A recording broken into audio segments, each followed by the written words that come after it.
computer. Yay! All right. So anyway, I just started talking, Judy, and the only thing I had said was, I we got the impression that not everybody understands what it means to have a deceptive cadence. So I was just telling them I found two videos, little short videos, that Yes. explains it a little bit. So we were going to start there since you weren't here yet, but we we can start somewhere else if you'd rather, Judy. No, no, no. Go ahead. Yeah, good. You good. You Okay. good. All Good. right. Now I'm going to share my screen and then we're going to take a look at those videos. I got them ready to go here. I just got to set it up. All righty.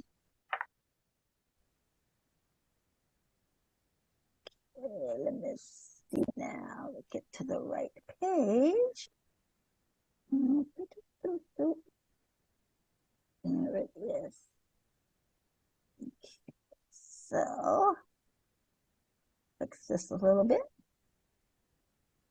And we want to make sure if you have trouble hearing it or seeing it, sometimes if you turn off your screen, turn off your video, it might come through a little better. So here we go. And give me a head nod or something or a thumbs up of, yes, I can hear it. No, I really can't, kind of a thing. Let me see. I got to find the rest of you. Where'd you go? Oh, I can't see you guys. There we go. All right, there we go.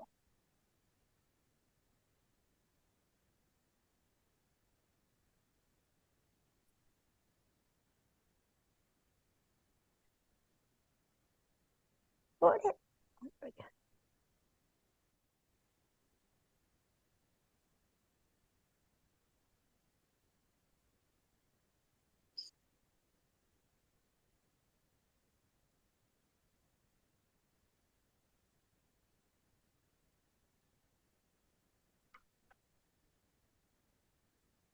We supposed to be hearing something? Yes. Can you I not hear cannot it? hear anything. Okay, thank you for letting me know. I did hit the little, oh, wait a minute. I see now. Hold on. I forgot one button. Sorry. Jean, we can't see or hear. Right, there we go. Let me try again. I forgot that one button. Can you see Okay. it now? Yeah, that's Yes. better. Oh, Hi good. everyone, Ben here from musictheoryacademy.com. In this lesson, we're going to be having a look at cadences. And we're going to look at the following. Firstly, what is a cadence? Secondly, we're going to look at finished and unfinished cadences. I'm also going to introduce you to the four main types of cadence that you'll come across. And finally, we're going to have a look at how to use cadences in our compositions. So firstly, what is a cadence? Well, a cadence is simply a chord progression of at least two chords that ends a phrase or a section of music. Music is like spoken word. It's divided into phrases. It's divided into sections. Let's have a look at an example in spoken word. Here's a well-known children's rhyme. Humpty Dumpty sat on a wall. Humpty Dumpty had a great fall. All the king's horses and all the king's men couldn't put Humpty together again. This is divided into phrases. Humpty Dumpty sat on a wall. Humpty Dumpty had a great fall. That phrase sounds finished. All the king's horses and all the king's men couldn't put Humpty together again. That phrase also sounds finished. But there's a phrase in the middle, all the king's horses and all the king's men, that is unfinished. Okay, it sounds like it's got to keep going. All the king's horses and all the king's men, it doesn't make sense until you put something after it. Couldn't put Humpty together again. Music is exactly the same. You have phrases in music that sound finished, and you have phrases in music that sound unfinished. And it is the choice of cadence at the end of a phrase that determines whether it sounds finished or unfinished. So let's have a look at the finished cadences in music. Okay, finished cadences, not surprisingly, always end on chord 1. That's what gives it the sense that the phrase is finished. And there are two types of finished cadences. The first is the perfect cadence, which is sometimes known as the authentic cadence as well. And this goes from chord 5 to chord 1. So let's have a look at an example in C major. Here I've got a short musical phrase. It's only 2 bars long, but you can see that it ends with the chord 5 followed by chord 1. That is the cadence, and in notation you get this little line between the two chords that indicates the cadence. Let's have a listen to this example.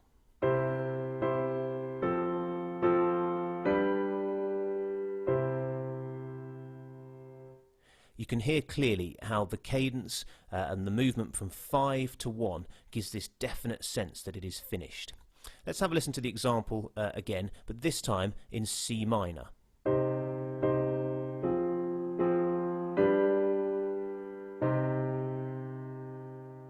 Again, you can hear how this perfect cadence at the end, the chords 5 to 1, gives this definite, complete, finished sound to it.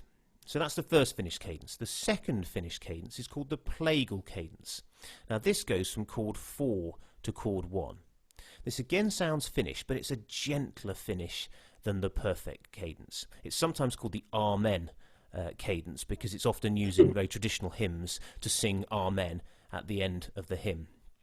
Let's have a look and a listen to an example of a plagal cadence, again in C major.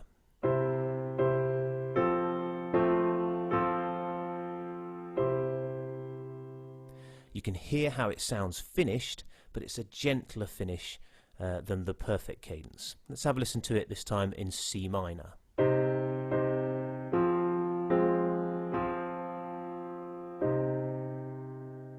So those are our two finished cadences. We have the perfect or authentic cadence, which is chord 5 to 1, and the plagal cadence, which is chords 4 to 1.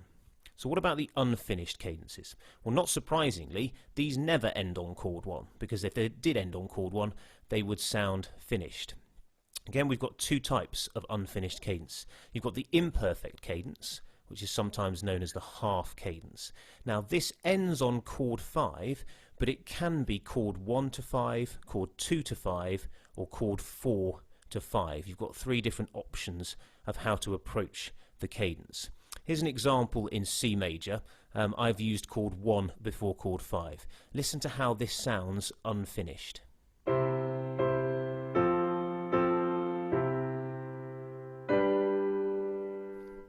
You can clearly hear that the phrase wants to continue, the music wants to move on to something else.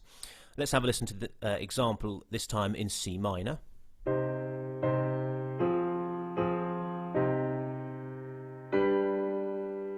Again, you can hear how the phrase sounds unfinished. The second type of unfinished cadence is the interrupted or deceptive cadence. Now, this is a wonderful cadence. The clue's in the name. It's a surprise. Something happens that you're not expecting. And this goes from chord 5 usually to chord 6. Now, the listener is often expecting it to go from chord 5 to chord 1. They're expecting this perfect cadence. But instead, they get this surprising sound. Have a listen to the interrupted cadence in C major.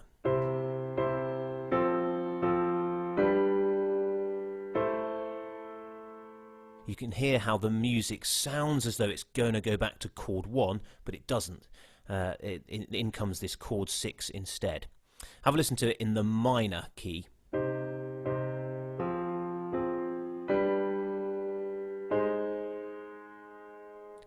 I love the interrupted cadence in a minor key because chord 6 is actually a major chord, and so you get this wonderfully distinctive interrupted and deceptive sound. So those are the two unfinished cadences. So how do we use cadences? Well, we use cadences to end a phrase in our music compositions, and we need to ask this question: do I want the phrase that I'm writing to sound finished or not? Okay, do I want the music to sound finished? If the answer to that is yes, then we choose a finished cadence, and you've got two options: the authentic and perfect, or the plagal. Now, usually you will use the authentic and perfect. You'll use 5 to 1. But sometimes you may want that more gentle sound of the plagal. If the answer is no, that you don't want your phrase to sound finished, then you choose either the imperfect or the interrupted. Again, typically you'll use the imperfect. Okay, so 1, 2, 4 to 5. But sometimes you just might want to bring this element of surprise into your composition by using the interrupted cadence and going from chords 5 to 6. So what have we learnt?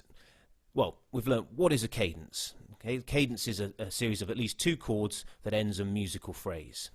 They've got finished and unfinished cadences, depending on whether the music sounds like it's going to finish there or keep going. There are 4 types of cadence that we've looked at: the perfect and authentic, the plagal, the imperfect / half, and the interrupted / deceptive. And then we've looked a little bit at how to use cadences in your composition. If you head over to my site, I've got an article on cadences. There's lots more information there. I've also put together a list of all the different cadences in all the keys, a major and minor, so you can use that. You can download it, print it off, use it as a reference point when you're composing. I really hope that's helped you get an understanding of cadences, and I hope that you're able to use them effectively in your compositions. So what I like about this video is when they talk about the 4 cadences, the ones that we use, I could interchange the word tags. You know, when we do a tag for barbershop, we're going to mostly always do the end of the song is going to be a perfect cadence. It's going to be 5-1 because that's very strong barbershop. And of course, we would use the dominant 7th because that's more barbershop. So the 5-7-1 is usually the way every song ends. Okay, even if you have a tag that does something else, the last 2 chords of the tag are going to be a 5-7-1, usually what happens. Okay, and so we very rarely use the plagal cadence, which sounds like the amen. We very rarely use that for a barbershop contest song because we want to have those. Remember, the major triad, the dominant 7th, and the dominant 9th are the 3 biggies that make the chords ring. And so using a plagal cadence at the end, or 4 chord to a 1 chord, it's not going to ring. It's not going to be as effective in our barbershop ears. It's not going to give us the goosebumps the way a perfect authentic cadence would do, going from 5-7-1. Okay, and with the deceptive cadence, the one we use most of the time is this interrupted one, the one that goes, you could hear that, oh, it goes somewhere else. So the next video we're going to watch, which is more of a listening one, you can really hear, oh, yes, I can hear the deception in there. So before we talk any further about this, I want you to watch the next video. Okay. Oh, shoot, now where'd you go? Come back here. Not that one. No fair. Just a minute. I had it lined up. Stop. I just have to find it. There it is. Okay.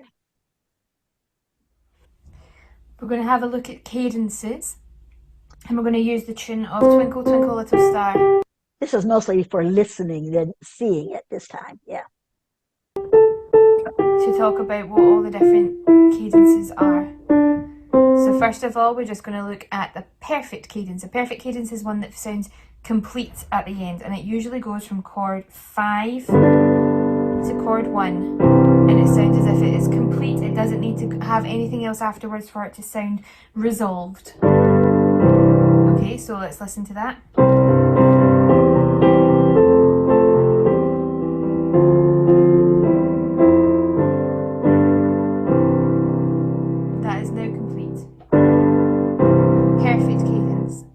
If we now have a listen to one that sounds incomplete, that would be an imperfect cadence that usually ends on chord 5. So it might be chord 1 to chord 5, it might be chord 2 to chord 5, but it always ends in 5, therefore you feel as if it's not quite finished yet.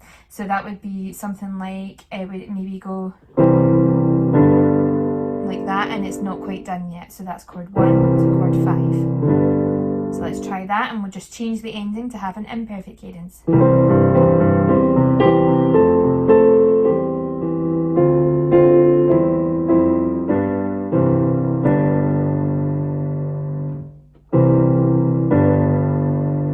Okay, we changed the melody a little bit, but now that sounds incomplete. It doesn't sound as if it's finished yet. Another one of our complete cadences, ones that sounds as if it is finally resolved and you don't need anything else, is called a plagal cadence, and that is chord 4 to chord 1, sometimes called the Amen cadence. So it sounds something like this. Okay,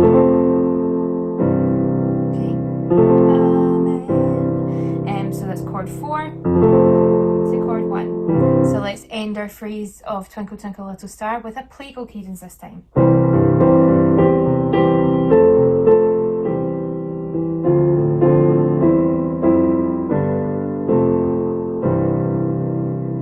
It does sound complete, but it just changes the feeling of it slightly. It's a bit more peaceful and a bit calmer rather than the kind of triumphant perfect cadence, okay? And the last one we're going to talk about is an interrupted cadence. This is one where it goes somewhere unexpected. So it usually goes to chord 6. So it's usually chord 5 to chord 6 because you expect it to go to chord 1. You expect it to be a perfect cadence, but it changes at the last minute, and instead of going to chord 1, it goes to chord 6. So let's once again do our melody for Twinkle Twinkle Little Star and end it with an interrupted cadence.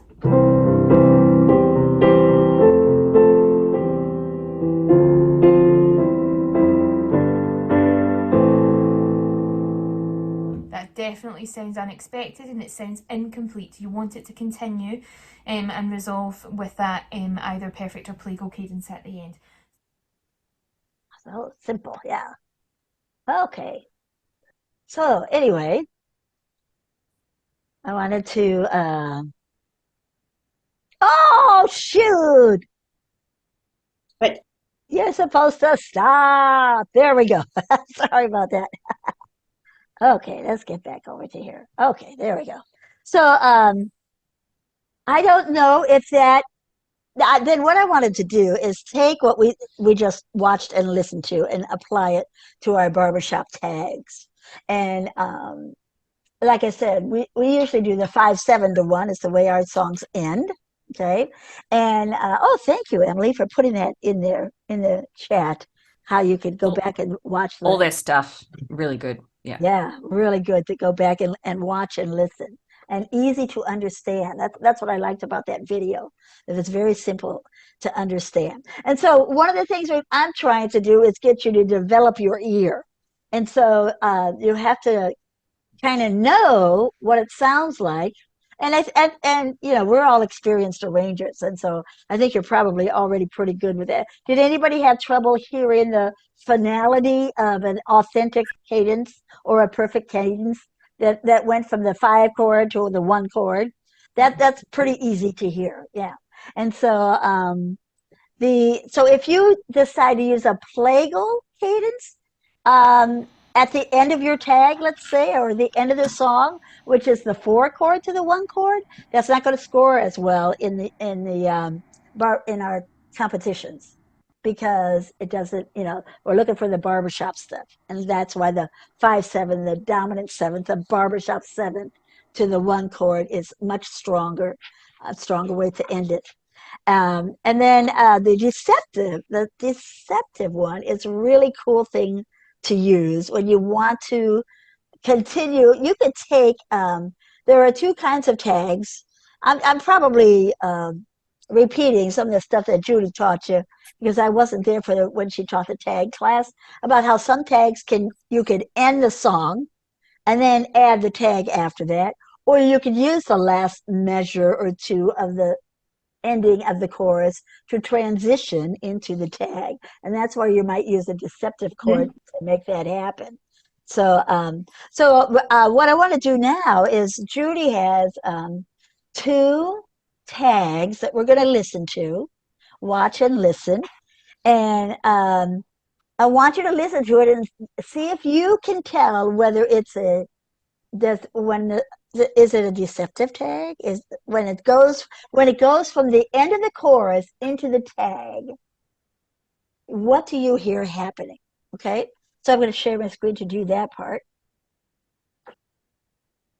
And let's see now. Not that one anymore. Let me get to the right spot.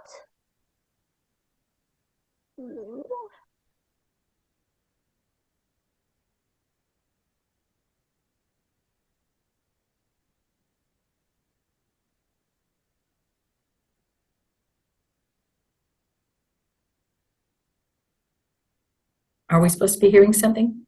Not yet. Oh, I'm okay. just trying to get it set up. I'll try to remember to push the right button this time. There we go. Does everybody see Lulu's back in town? Yeah. Okay, so I see that there are two different tags on here. So, here's one option, tag 1 or tag 2, and we're going to listen to that and see if you can tell what's happening. What kind of cadences do you hear?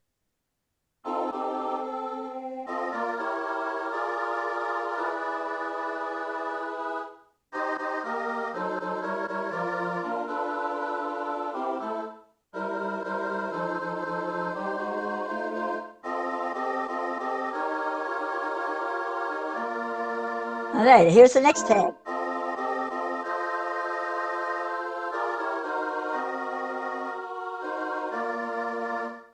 Wow. Can you tell by listening to that? Or, I mean, it's real fast. It's real fast. But what happens? Tell us about this, Judy. What was your thought process in creating these tags? These tags, Judy. Oh, well, yeah, like you said, you wanted to hold their attention. So when the Miss Lulu's in, you don't want to go to chord 1, the final chord. You want to hold it there. So you gave it the 7th. Just hold it there real strong. I did the first one because I had a really good bass to do that. I wanted to show her off. And then, yeah, and the other one, of course, Lulu's in goes to. It's a more complicated tag, but either way, we're avoiding going to the final chord that is like, and actually the one down below doesn't show it on there. We flipped the lead and the baritone at some point, and I didn't sound the right thing, but we had, I mean, the lead had a hanger, the baritone had it was kind of complicated, but anyway, but this just shows normally.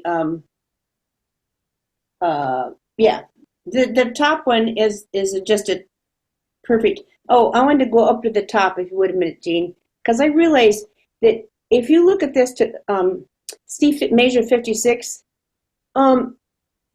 there's an extra thing there because I got real clever. So Lulu's got game, whereas if we just gone from Lulu's to the got to the game and left out the other, it would have been stronger. So it would have been gone.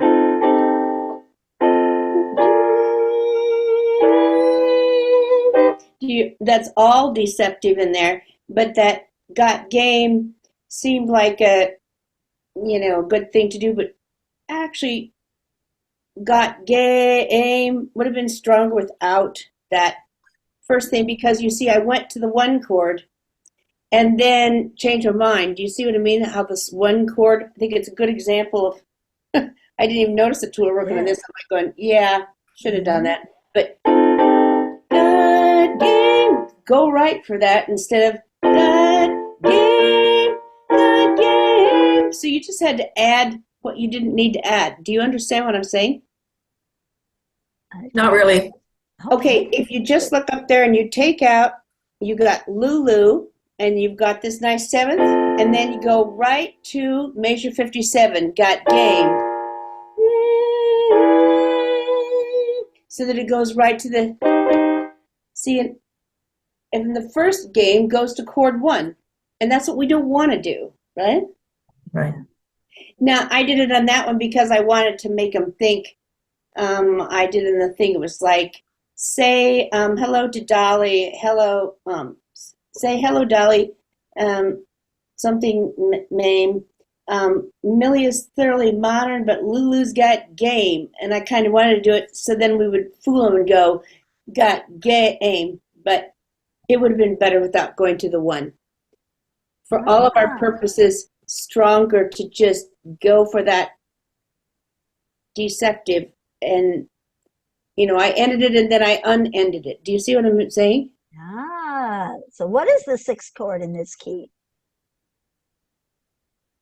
I mean, it doesn't have to be only the 6th chord. The main thing to make it deceptive is it goes to something else besides going back to 1. So she G kind of, minor. yeah. Yeah, the G minor. Mhm.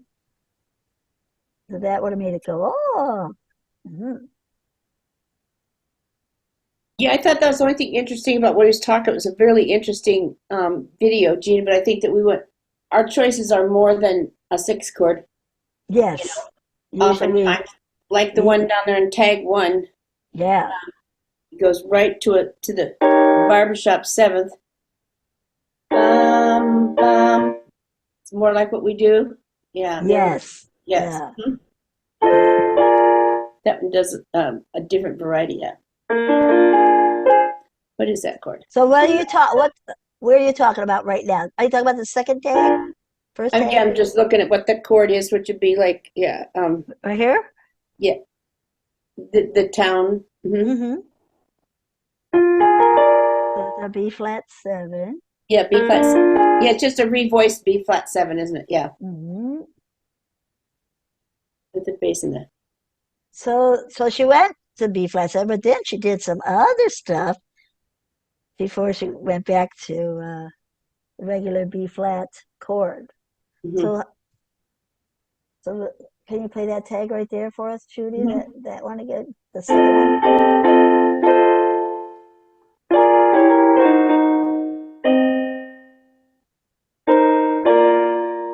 Oh yeah, so right here in town, it goes back to the one chord, right? Yeah, and I did the bottom one so that the lead had a chance to do Miss Lulu's in town, which made it strong for her to be able to go there instead of Miss Lulu's in town. Just a difference in who you wanted to feature where. It turned out for Mm-hmm. us to do the top one because it just rang better for us. But Ah. mhm.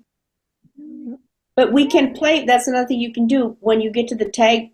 You can don't have to stay Lulu's in town, but Miss Lulu's in town. Whatever, come back to the for the lead, but take it out of a little bit of the. I mean, vary the melody a little bit to make it more exciting. To go for a bigger finish. Yeah. Yeah, that does make a bigger finish. Hmm. And the hanger though is still is one or do or the home tone, right? In tone, that's B flat, and it's in the key of B flat, you know. But Yeah. it's so cool about the other chords you can put around it, you know, before you go back to the one chord again. But our barbershop ear, everybody wants to hear it. And it's not just barbershop music. Everybody wants to hear the end of a song go back to the home tone or the do of the song or, you know, the key of the song. Because that's what we're used to hearing. Yeah. All Right. right. So I want to go to your other tag, um, which I think is very cool too. There we go. Here's this one. Hmm. And a little bit. Let's play this one.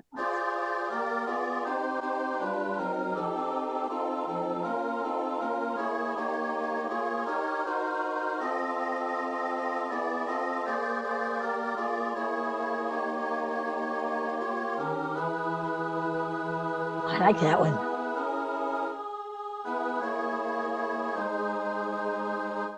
Oh, I like that one. Yeah. It sings real pretty. So we're in the key of A flat, and the 5/7 in the key of A flat is what chord? Everybody knows? Yeah, Flat seven. E flat 7, Yeah. right? And so here's the E flat 7, and we're expecting to hear it to go back to 1, and then it doesn't right there. Oh, that's so fun.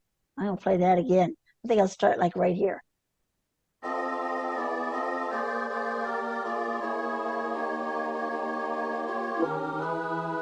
Oh, that's so fun.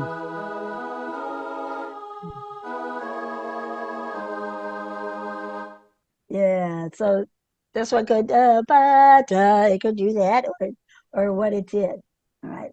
So we're trying to get your ears, your to be able to hear the difference in that stuff. So Donna, how you doing with that? Are you able to hear some of those differences? I can hear the differences, but I have no idea what they are. Ah, okay. So if we would sit down and analyze the chords, when we hear like the finish of a song, it's usually the 5/7, the chord that's built on the fifth note of the scale, and then it goes back to one. So in the key of A flat, the 5/7 chord would be an E flat 7 chord, Right. right? And so here's an E flat 7 chord right here, and so right there.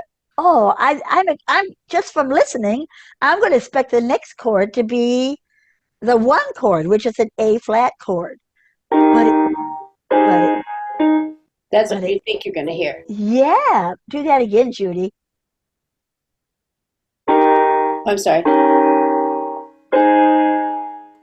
Yeah, so you expected to hear that, and then, but it jolts my ear because I'm expecting it to go back home, to go back to the home tone. But it jolts my ear and surprises me. It doesn't jolt my ear, but it surprises me. And like, oh, it's doing something else. Oh, how cool. And then, but if as I continue to listen through here, it's going to eventually go back to the home tone. The whole song ends on the tonic chord or the one chord. Because we're in the key of A flat, it's going to end on an A flat chord. Because that just brings finality to the song. That makes it like the period of a sentence. All right? So let's listen to that once again.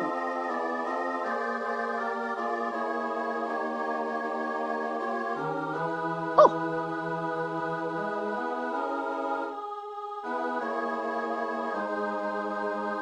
yeah, okay. So I think if you would like to think about using a deceptive chord to get into your tag, so it doesn't go right to the one chord. If you like that idea, then the first thing you would have to think about is, okay, what chords do I have to use to make that happen? Oh, I could use a six chord.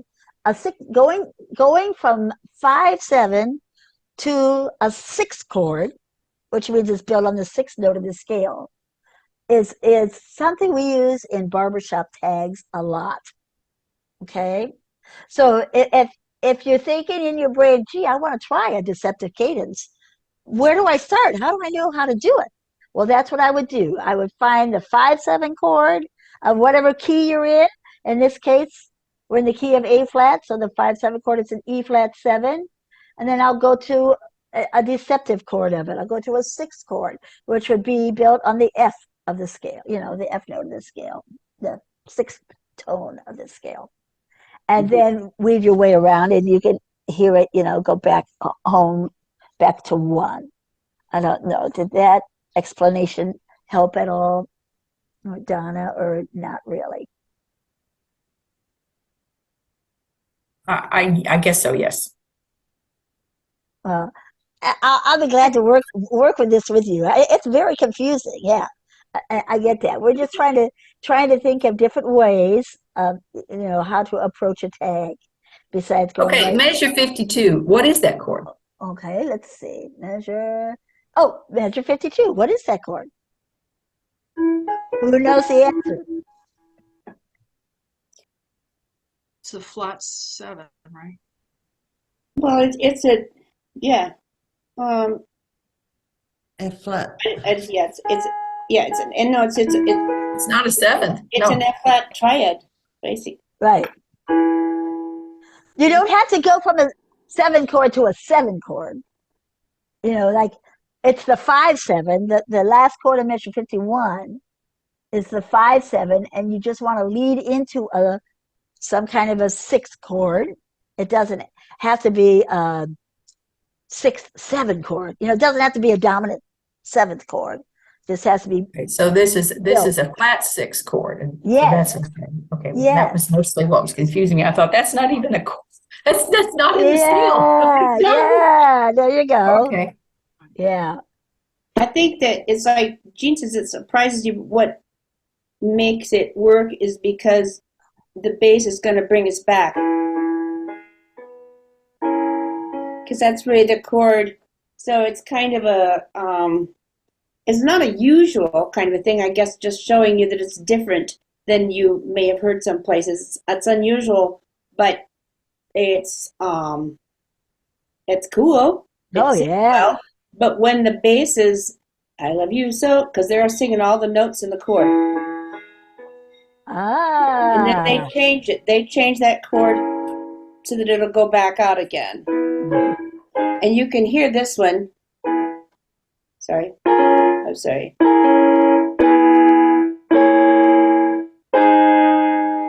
That's more of what we're talking about. That's the. I'm sorry, I played the wrong thing.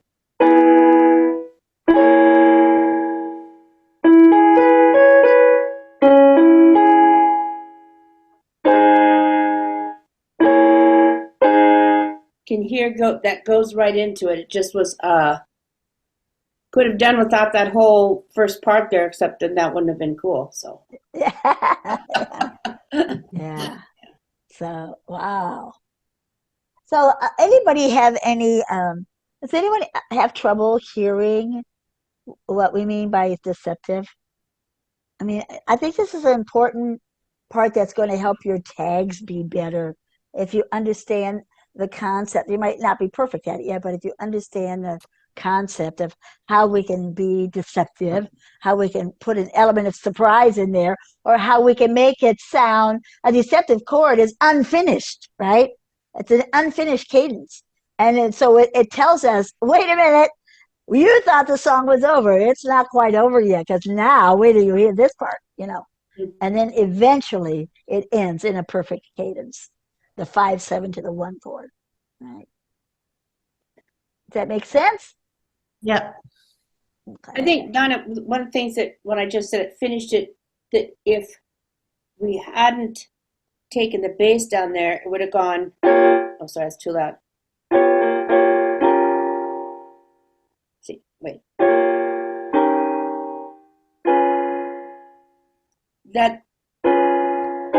That's more of the deceptive that we're used to hearing, right? So all I did was on that home chord was put the bass on the D flat.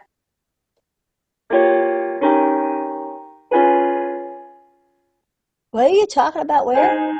I'm just talking about the home. I think it's hard. This Oh, the is home like you chord? said, if we're doing this for a while, and I guess you've listened to it, you're going for that kind of a chord. But if the chord,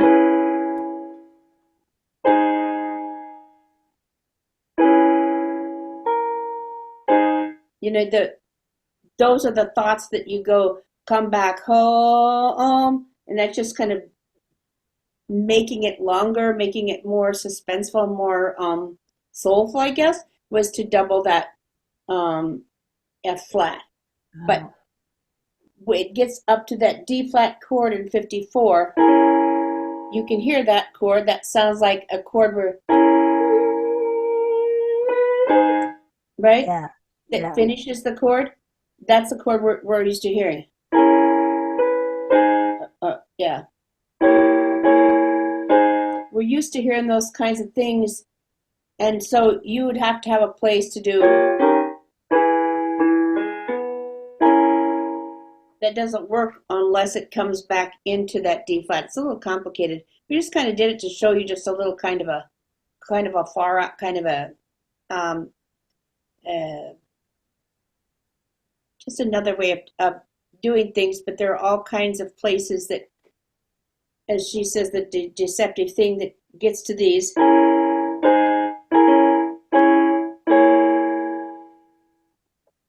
Instead of going, come back, instead of going home, instead of that,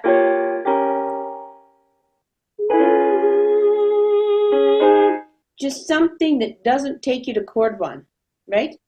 So all kinds of variations on the theme. And what's so cool about this, and the reason it works, is because you can hear the home tone all the way through all those different chords, right? The home tone is still there. The A flat is still there, no, even though she's using other chords around it. And she's using every chord that she's using is a chord that has an A flat in the chord. So that's how she can get around that and make that work. And then make it come home again to an A flat one tonic chord. Yeah. And that was Gina, I'm so glad you said it because I was noticing that, and I can't remember whose, but in a couple of them where you have somebody posting and then you took them off the post and went someplace else. Once you get somebody posting, the best thing is to let that thing post and let everything else move around it. You know, I think it was, I can't remember who it was, but you had a bass posting like that, and it's like I wanted to hear that go, and then all of a sudden you had the bass move up here and then go back down again. No, find another way. I mean, whoever is posting, let that post. That will be very strong because, like she says, that keeps the home tone, that keeps that's the glue, and then let the other chords go around it. But if you move the post, if that's what you're doing, then it's not as easy to hear. It's not as strong. That's all. Yeah. I've heard the post change, like from the lead singing that post, and then somehow it flips and the baritones are singing it. But that same note is still there. The same A Absolutely. flat Yes. is Yes. still Totally. there. Just talking Yep. about changing to a different note. Yeah. Right. Yeah. Absolutely. Cool. That's awesome. Okay. So, what I'd like to do now is, I sent in the email a copy of it. I tried to make it so you could put it side by side, and we're going to put it side by side on the screen here. Everybody's old tag and their new tag. And let's talk about it and oh, was that cool? What did you like about it? Or that kind of stuff. So I have those ready to go. Let me get one up. Let's see which one.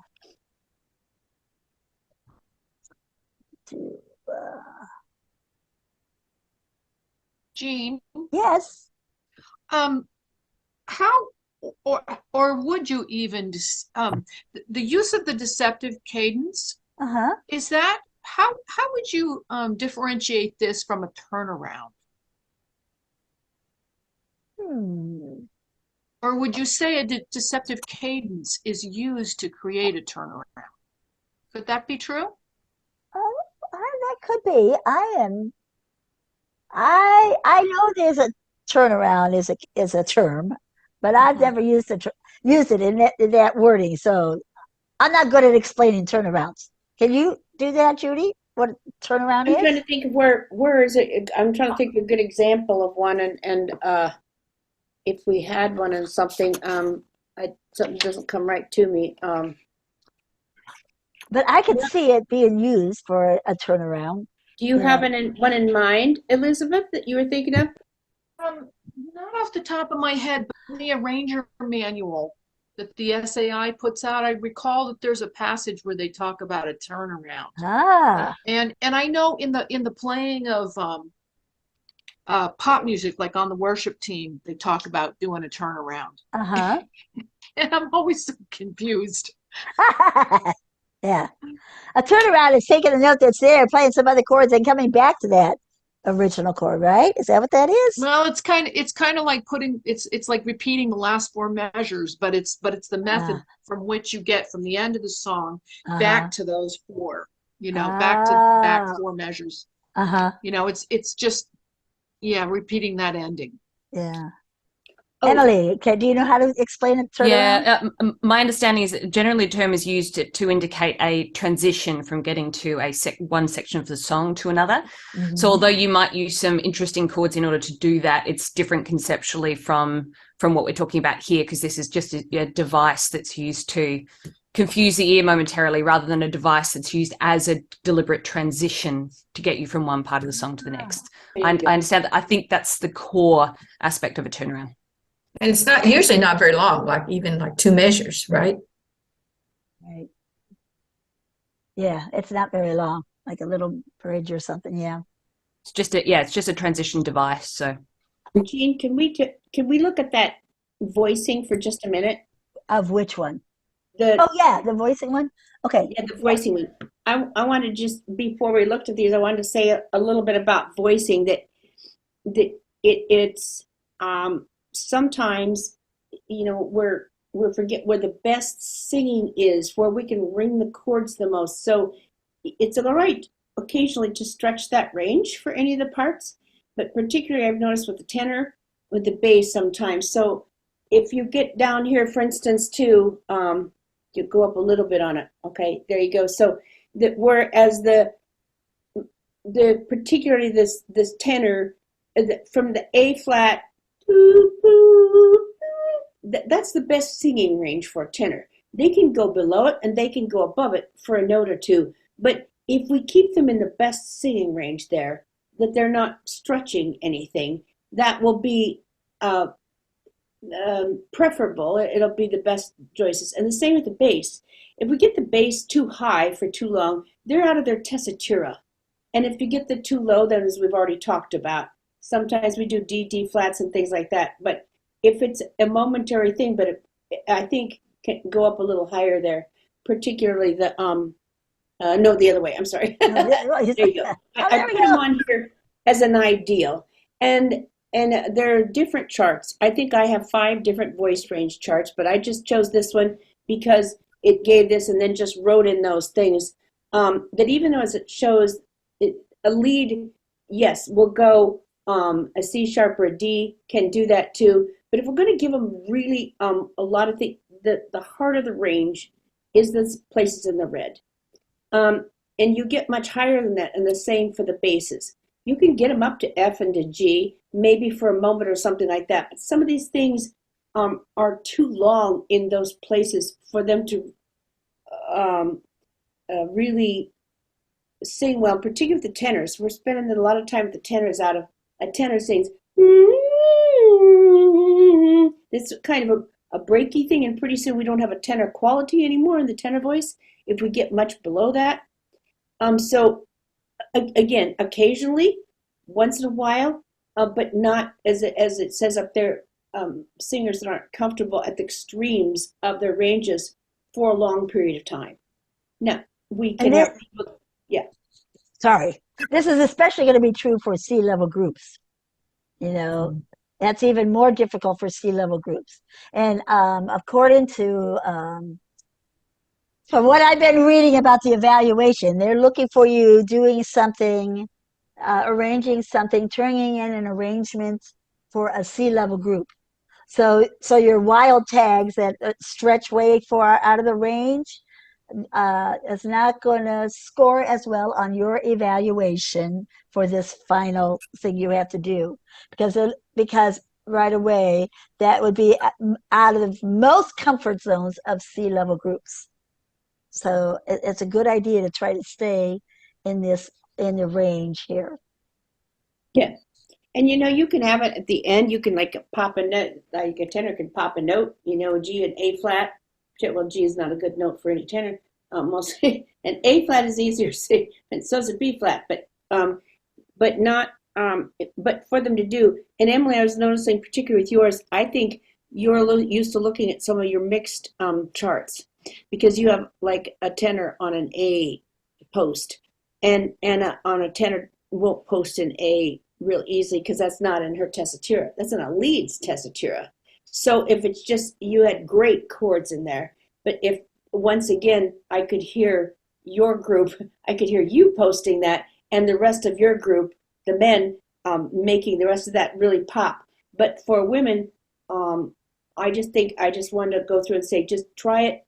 But what you did there, give that lead that note, and then revoice, because you have beautiful chords in there, but they won't ring if we all get too low in the ranges or too high in the ranges. We need to find a balance in there, and that's why I put this one on. And I think the particular things that most of you, or we've seen some of, was not stretching a baritone or lead, but the bass. Someone's getting that bass up there for too long, too high. I mean, you ever had a bass in a chorus? It's like going, who gave us those notes? We don't sing that high, right? Okay, get over yourselves. But there's a point to that they're in this tessitura, they're singing here, and all of a sudden they're having to go into something more like a falsetto. Well, that's not going to ring the same, and it's not every, some basses do it, just as some basses can ring a D flat.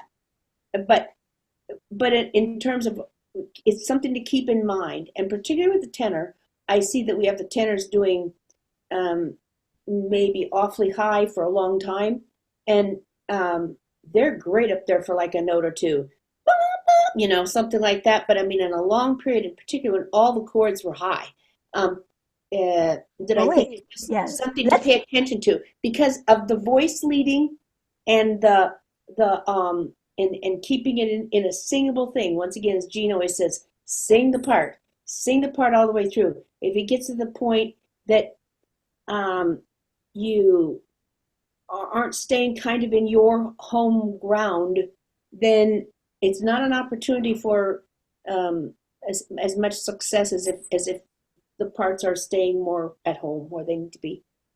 all right. Let's look, since you were talking about Emily's post here, let's look at her new old tag and new tag. So what I try to do is I try to just put up the old tag of what you did, and then we said, okay, everybody try again and revise your tag for down on the farm. And so I thought maybe we would play through both of these and see what the difference is with those. And then we could talk about what you were talking about, this tenor post here, Judy. That would be very helpful.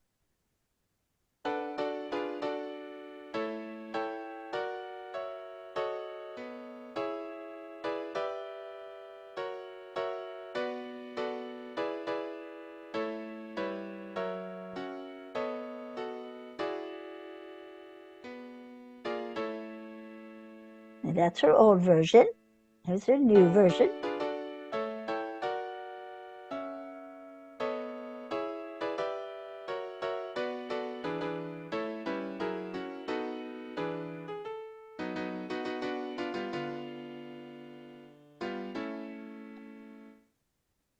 So tell us again now, Judy, what you were talking about.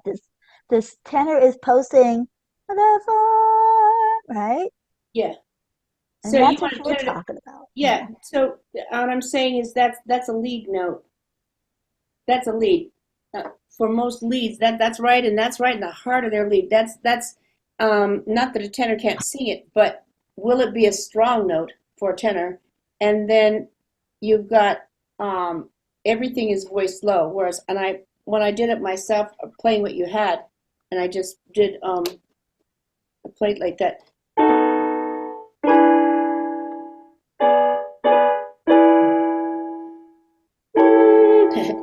It's a lead there, and then what you have.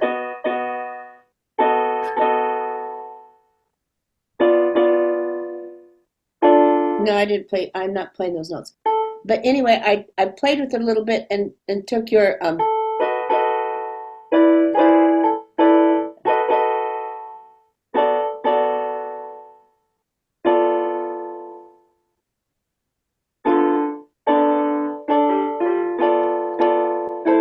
anyway, if you get the idea, your whole tag with the chords you have rings for women. I think it's going to ring for your mixed signals. Oh, so what you just did when you were plunking there, because sometimes it's hard to understand what you're doing. Sorry. It's not. It's just you go really fast, and I'm like, what? You made You had what you just played. The lead was singing hanger, and you had a tenor note that was above that A, right? Is Yeah, that what you I just just did? revoiced her chords, and I probably Yeah. missed a couple along the way because you can hear that. Uh, uh, there's another way to voice it.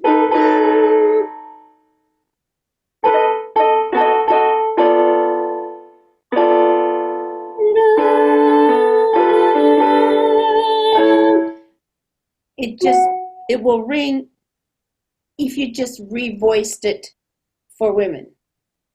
And I think it would be hard to ring those chords for women there. That's why all of a sudden I was like, I think I hear after I listened, and if you haven't listened to yet, listen to Emily's quartet mixed signals and her three docs and a diva, and which I don't know about anybody else, but at first I thought she said three ducks and a diva. But anyway, and I was ready to look at them all wearing little duck outfits and none some diva, but of course it was That's a good idea, though. We might use that. Yeah. just everyone was out there, but I thought it was so cute, and both performances were so good. But after I heard that, and I looked at this, and I thought, Yeah, I'm just looking at these charts too. So you see this, I can see your mixed group do it because if you're the tenor and that's a good place for you because you're really a baritone and that would be a good note for you in that chord. Yeah. But I truly believe that that kind of thing we have to look and see. It's lovely, but it won't ring, you know? And It it'll sound really muddy. it will sound muddy. Yeah. Yeah. And sometimes judges write that on their thing, saying, "Oh, that sounds really muddy," and maybe they don't know why it sounds muddy. It just feels muddy, and here it's because it's not in the best comfort zone for the tenor for But a but women's the group whole thing you, to you hold came that. up with good stuff. It's just I Yeah. revoiced and Emily's isn't as some, but for some of you, you did something and it was like I was talking to Jean. I said, "What have we done here?" They took things that were good and redid them, and in trying to find something else. So your other thing, your good old fashioned country home, was on your first one, um, um, down on the what you had there, and then go to your post. Only revoice it. It was, I mean, it was not, there's nothing wrong with either one of them, but it's a little stronger when you got, um, yeah, it was, that we're just looking for a little different down on the farm, and you did that. You gave us a tag. Lovely. Yeah. Yay. So So I, that's, I know, Emily, you've probably arranged for men and for women and for mixed groups, right? So you just have to differentiate. What's the you have to learn the voicing. Be well, you have learned it. Sure. Be more aware of the voicings that you're using, So depending yeah, on I what was group I you're was doing. yeah. So I'm aware of that, and also this also for various reasons wouldn't work for various mixed voicings either. I was using this as an exercise in trying to write a low soft tag Yes. because most of the tags that I write end up being quite high voiced, which Uh-huh. might work in an up tune, but sometimes doesn't have the feel of the chart that I want for a ballad, where I want it to come down and be sort of like a warm hug at the end. So I was really Yes. trying to do that, and I'd voiced it for strong voicing, but it was kind of middling and didn't would ring Right. but didn't have that aesthetic. So how do you navigate that issue so it's not always just safe? I know it's going to depend on the key of the chart, obviously, Yes. and where you end up. But how do you also strike that balance in terms of ensuring that you have a certain feel at the end, and Mm-hmm. when do you make the trade-off? Because often my favorite tags to sing are those low soft tags that sound beautiful even if they don't have the same capacity for lock and ring. Yes, yes, yes. I was going to say one thing you could do is always keep it closed voicing. Like say when if you have uh, so if the lead was doing this hanger and you put a tenor line above that, if you keep it closed voices, it could do that. And then as you get to maybe the last two chords could be a little bit low voice if they're being softer. So like uh, without all the whole tag being so muddy. If you had maybe like if the lead's doing the hanger here, and then maybe it changes to the tenor going to that note on the last two chords or something, changing the voices. That's one way you could maybe create that kind of a warm feeling. And yet it wouldn't strike a judge's ears as, oh, that's so muddy, because you didn't do chord after chord after chord way down in that low voicing. You just did the last couple of chords for effect. And that might Mm-hmm. be one way to treat that. and if you take to try to get that thing where you did what we just that soldier boy, that was not a high tech, that was all low because exactly the thing you didn't want it, you want it to be a warm hug, you know, you want it to be a tearjerker. Mm. Yeah. So for that. But so one of the things you can do again with the voicing is when I was playing with this was keeping the bass. Um, so if the lead is posting up here, that or which is on a lower, heavy, but ba da da da da da da da. So the bass comes down. That will help bring the whole softness of the thing down. You got the bass up kind of high for some of that. If you, like I said, your chords are beautiful, and if you just play with it a little bit, your farm right there. If you put the tenor on the B and the bass on the, the see. There's your first chord instead of you've done that.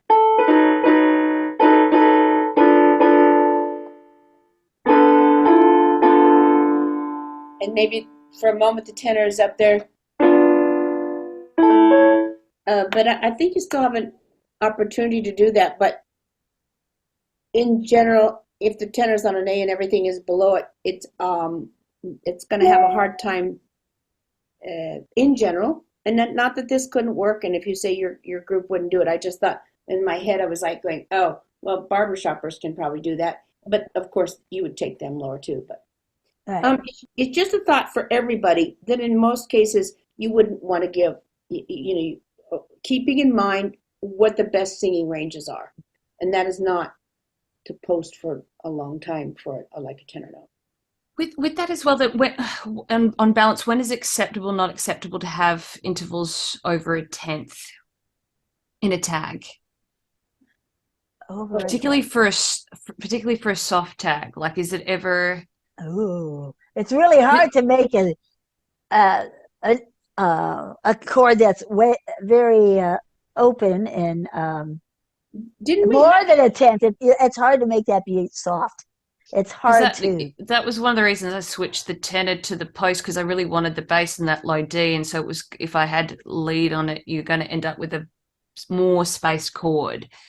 Can you do that briefly, or it's just just won't? We could do that for that one chord. Yeah, for an effect.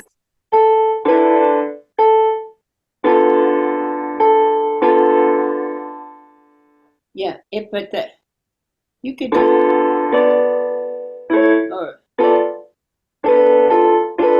or you could switch Go it down back. to the low D, you mean? Yeah. Yeah, the low D. I was going to say, didn't we have an example of that stretch that you're talking about with the Rini tag, the Masquerade, that was in a stretch of a tenth. Yeah, that she had that. Yeah. Yeah. So yeah, that has It's a down nice. low. Yeah. I was thinking a high tenth, like, wow. Yeah. Oh yeah, no. Yeah, I was like, whoa. Yeah, I think yeah, you could do that.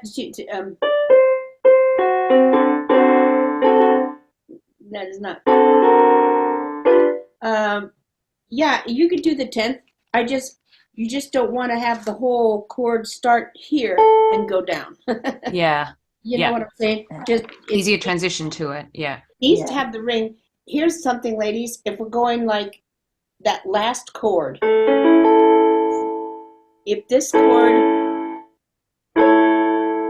has more ring than this chord, that's kind of like not a good finished chord. It doesn't have any ring to it. Do you hear it? And this, there's more ring with the note above and the note in between to get in the overtone pattern. Because the way the overtones line up. Yeah. Right? This doesn't, there's no overtone pattern there, but you can hear the overtone pattern go if that C sharp is up here and the baritone is here, so that the fifth is really holding on to their a good place for the baritone to be, and then those two match with the tenor and or with the lead and the bass. And you could still use a soft dynamic level, so you could still have a soft and dynamic that would ring because of the way the voicing is lined up. Yeah, that's cool. Yeah.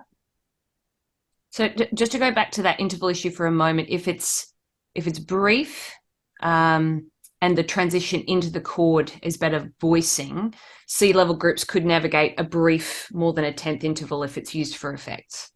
Is that right? Yes, as long as it's in their comfort. I mean, if Yeah. you have a group that can sing the low D, like my group could never sing a low D without it going, so depending on what key you're in and stuff, yes. Okay. And so, yeah, you could do that once in a while for effect. Mm. But to keep in mind, most C level groups that would be a difficult spot for them when it's spread like that, because they don't have the vocal skills to balance it right or produce the tone the right way when it gets out of their comfort zone. So that's Sure. something to keep in mind. Yeah. Thank So, you. Very helpful. yeah, good. All right, so let's go to another one. Where do you want to go next, Yeah, Judy? Emily, I'm really glad you did that low tag because that was really interesting. Yes, it's really Like pretty. that's otherwise we would never have had this discussion about this long low tag. And so thank Yeah, you, Emily. yeah. Lots of ways to do that.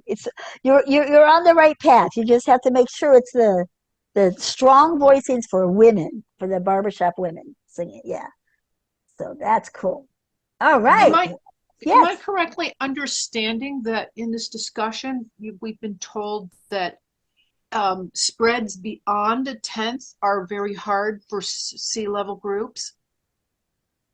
Are you talking about in all circumstances, No, no, no. or Yeah, no, I think what Jean's talking about is in general you'd want to avoid, but you could do them one. And I was looking at this. If you just can listen, if I can just do the second, I just found that tag I was looking for, which is I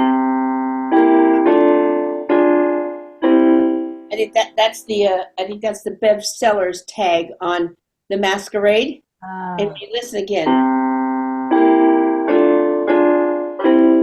which if you just revoice it slightly,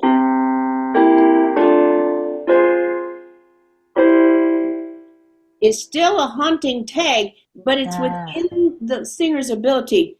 The tenor saying, and so is love. Well, obviously everybody is low, but I think this is beautiful. I think this is beautiful. Oh yeah.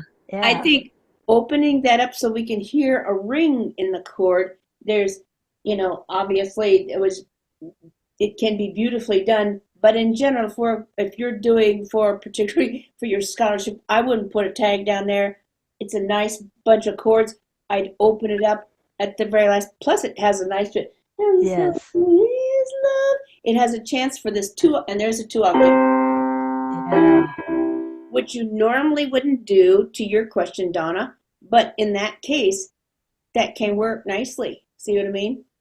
You can open something like that up. Yeah. It's everybody's tessitura, and it will have a ring, and it will be beautiful and lovely. Did that help? Yeah. Yeah. It's not out of the question. It's just that we don't want to sometimes have it be. Yeah. Here's one she had over.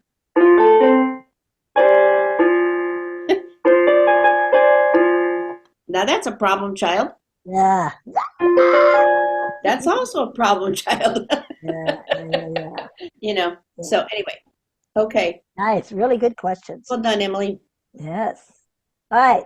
Any other questions about this one before we move on? Okay, let's see. Where should we go next here?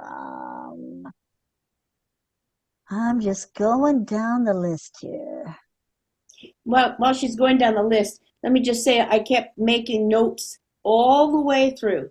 Once again, ladies, take a look and see how you can flip-flop parts. All the way through, I'm thinking, nice chords, nice idea. Flip the bass and the baritone, flip the tenor and the notes, so that we have a chord, have chords that ring and really work, instead of some of these that are just too tight, too tightly voiced to give us the ring that we need. And how do you know about that ring? Because if you know enough about how the overtones work, Right. then you'll know. If you know the order of the harmonics for the overtones, and you try to voice it that way, then that's going to ring better, especially for women. Yeah. Okay, let's switch here. Let's see. I have. And by that you mean you put the bass on the 1 and the baritone on the 3 and the lead on the 5? Is that what you're saying? That kind of order? Yes. Is that what you mean? Yes, but it would be. But if you look at the order, it's octave and then a fifth and then a third. So I wouldn't put it. I wouldn't put the baritone on the third. Put it on the fifth or the octave. Right. You know, to Oh, voice it, okay. so that it would ring. It would make the chord more open and be in the same order that we hear the harmonics ring. Okay, so you're saying pay attention to the order of the overtone and but then keep the parts still in their regular order as they hit those notes. Yes, yes. Okay. All right, here we go. Who is this? Liz. All right. So we have her old tag and her new tag, and we're going to play through it, see what that one sounds like.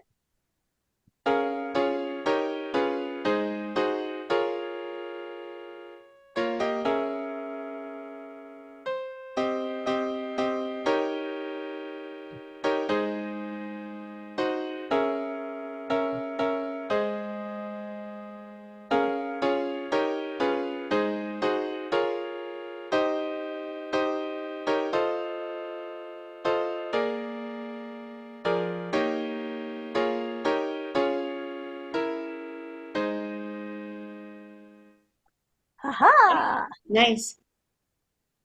You know, you definitely came to the down on the arm, and had a nice.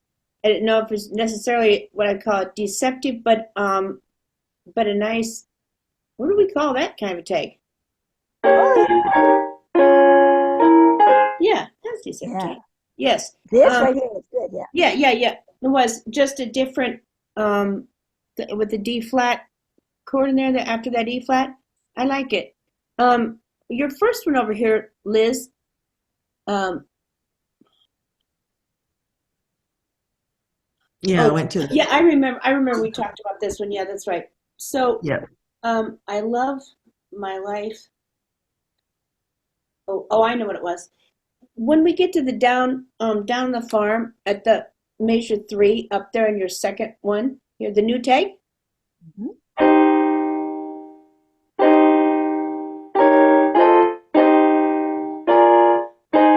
I'm sorry.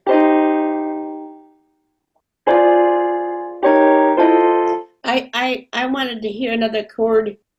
Just challenge you to, instead of repeating your chord on, find it that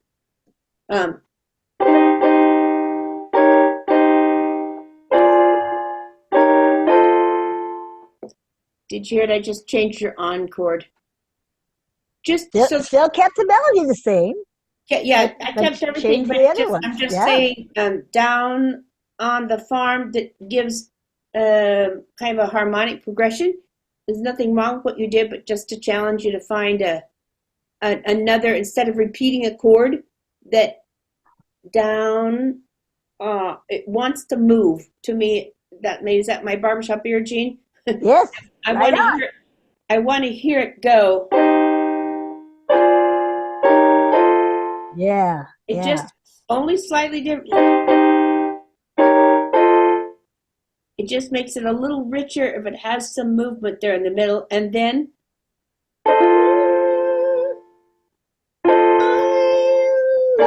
see, I wanted to hear that chord to go, which is the chord you have, the B flat chord, only you went to the tonic and it's stronger, and then go to your tonic. Do you hear it? So we go to measure 4. You've got farm. I love. Okay. 2 things there. Also, you could change your voicing on I. Hold on. I love. Yeah, I was going to do that, but then when I did that, like all the parts were dropping a lot, and it seemed like it was too much. All the parts were dropping. Ah, That's why I didn't do that. This on the chord line. bothers my ear. And when I look at the spelling, no wonder it bothers my ear. What is that chord? What is a B?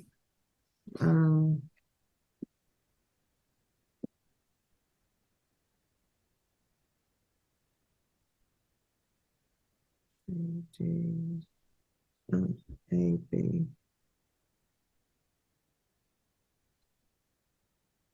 What is that Anybody? chord? B flat. I'm missing a note, am I? Yes. So when I first glance at that, I'm like, oh, that's a B flat seventh chord. Wait a minute, there's no F in that B. You know, you have two B flats, so it can't be any kind of a seventh chord. So if it's just a B flat chord, it would have to have a B flat T and an F. But you have an A flat in there. So then my question would be, did you mean for that to be a B flat seventh chord? Or did you mean for that to be I don't remember. I think I do remember finding that I'd missed a note and fixed it, but that's not this version, so I'm not sure. Okay, okay. So you did fix it. Okay, so what was it that you fixed it to do what? Do you recall? Not really, but I just remember noting that I'd left a note out of somewhere. Ah, I thought I'd fixed it, but obviously I yeah. haven't, unless I've. Well, maybe you did because you had this second version and that second version, and then the one second version said number 3. So maybe I Yeah, put down the wrong one. I know. And then Sorry you get about mixed that. up when you're doing them over and over. Yeah. But that's something. So you did catch that there was a note missing. Good for you. Yeah. Yay. Yeah, but I can't remember. I don't know why. Yeah, anyway, I've probably mislabeled which is my last tag. And so how did you discover that you had a note missing? Like I can visually look at something and see that it's screwed up, but I can use my barbershop ear. I can use my ear when I listen to the whole thing and we get to that chord. It sounds, I don't know, hollow. I don't know if hollow's the right word, but it puts a glitch in my ear because I hear that something's not right. And I'm just asking about which way do you discover those kinds of things? Did you? I always go through and actually check every chord. Good. Okay. Yeah. That's good. Yes. Because Yeah, I see on here that the tag that I sent you before going to this one, I've put the baritones on an F. Okay. But when I've made the revisit, I've written the wrong chord down. I've written the A flat instead of the F. I don't know why I did that. Okay. Well, like I said, I probably did the wrong word. So you had it like that, right? Is that what you're saying you did? Actually, it might have been a miscommunication between when the revision got back to me, Okay. and I've misread something. Yeah, no. Just ignore the A flat, will you? Okay. Well, but I think you have the right idea. Is what we're trying to get Yes. to Yes. is that you have and we all do it. We catch it all Oh the time. yeah. It's like, oh yeah, I doubled that note. I left that note out. I Oh played yeah. what I thought, and It some happens. finale didn't do it. No. Yeah. But Yeah. when you have here at measure 4, what you have there, if you just put that F back in there, and then everything was fine from there to there. And I think when I sent something to you, I wanted you to fix something, but I think I didn't communicate very well. But here are some options for us that you have. Where And are you then now? On love? I'm sorry, measure 4. So if we're Okay. going, we could go to this, love my, oh, and then from then on, you're golden. It's just this measure. So when you fix this one, if you want that chord, and then the next chord that you have is the chord I want everybody to look at, on my. Do you see the my chord? There's one of those spread chords that didn't need to be there.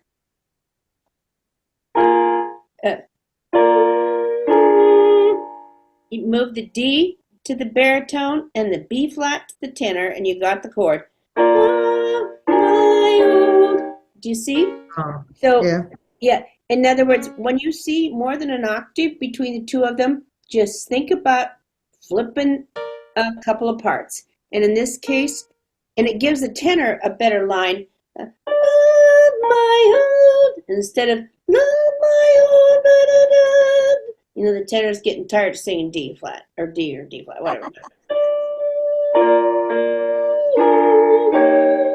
Right? So it has a nice movement to it. Does everybody see that? It's just simply a matter of, now you can see it looks better too. The distance between the bass and the baritone. Love my own, before the baritone one, love my love. Yeah, love my da da da da da da. Nice. See? You have a nice moving thing there. So you did a really nice job on that tag, Liz. I think that measure 5 needed a little jazzing around. Mm-hmm. Oh, yeah. Browning. Oh, yeah. It's just that the one that I sent before actually looked more like what you're talking about now. Okay. Yeah. And I have to go back and change it. Okay. And sometimes we go to do those, and I said to Jean, I said I talked to both, sent something to both you and I think Donna, and what you sent back to me, Mike, going, oh dear, you fixed something that didn't need to be fixed. Maybe that's what it was, but I don't recall what it was. Yeah. Okay. All right. Anything else about? May I ask a question, please? Sure. Is it ever okay to have a divorced chord in an arrangement? Is it ever? What do you mean by that? Well, having two adjacent voice parts, even just a half note or just a whole note, beyond an octave. Oh, sure. Oh, sure it is. But it depends on where it is and how it's going to voice and whatever. In this case, that wasn't the strongest voicing. It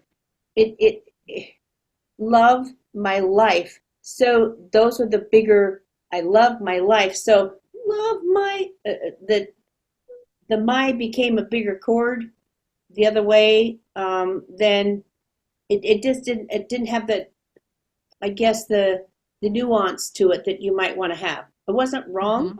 It's just this, we're just trying to show you stronger ways and to take a look and say, oh yeah, if I just looked and saw that was a part, what does it look like if I flip apart and see?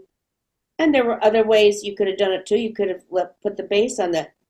But I like that, love my own, that's a nice bass line. So find your best singing places for each part. The way she has it now, love my life on the farm. Nice bass line. Even though every part is going down, isn't every part going down from love my to my? Yeah. Yes. Did it bother you? I mean, when you played just now, it's like, it doesn't. It's not like it wasn't. It wasn't a haunting thing. It was kind of a. It's still staying in the same family. That's why that's why it works. It's the same chord. Oh, okay. It's still a B flat chord. Okay. Just the one chord's a B flat, and now it's a B flat 7, and that's why it works. Yeah. That's why it works. Yep. Okay. Yep. Mm-hmm. Anything else about this? It was fun to look at your old tags and look at the improvements you made on your new tags. That was really cool. It's like, yay! All right, so we move on to another. Any other questions about this one?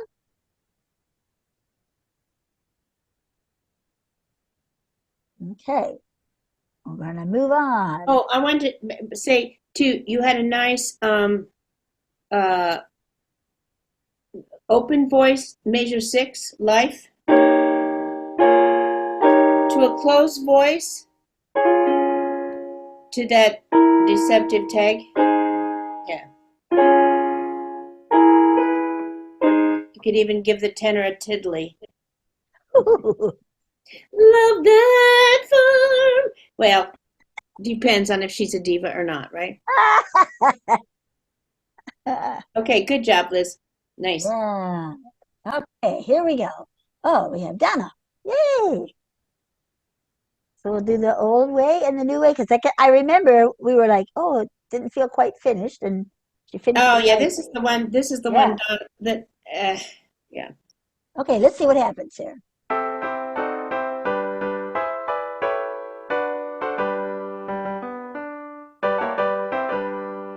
Oh,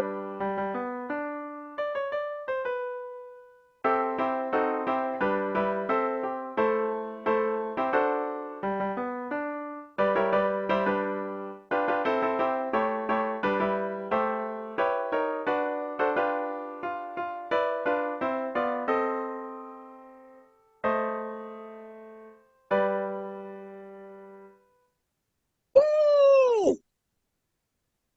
All right. So I think we talked last time about like your old tag. That's not a very strong to just do one voice and one voice. If we're talking about a tag for a contest song, right? So that was much improved over here, adding chords to that. Cool. So, Judy. Okay, so I'm trying to think of what Donna sent something, and I saw a typo and a couple and whatever like that, and then I suggested this little walking bass, but you changed quite a bit on that thing. Somehow I didn't communicate that very well to you because um, down on the farm. Uh, So I she wish we had had a the other one to different. pull up there. Okay, I'll But look for it while you're talking. yeah, down on the farm. But okay, so down on the farm. Okay, so you did Daddy sang bass. Let's go back to that. That's good. Daddy sang bass. Mama sang tenor. And that's good. Mama sang tenor. And we ended each day in harmony. Gee whiz. Now that's not beautiful. Um, Yeah.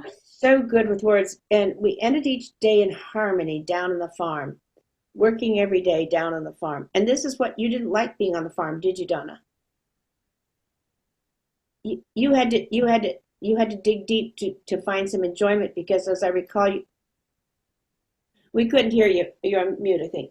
But um, didn't you say you didn't like working on the farm in Indiana? That is correct.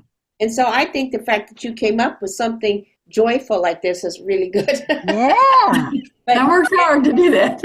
yeah, but that Daddy sang bass, Mama sang tenor, and we ended each day in harmony. And I thought that is like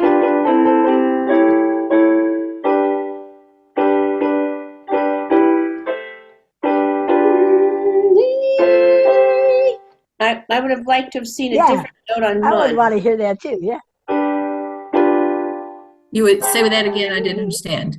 Okay, so you had, and I gave you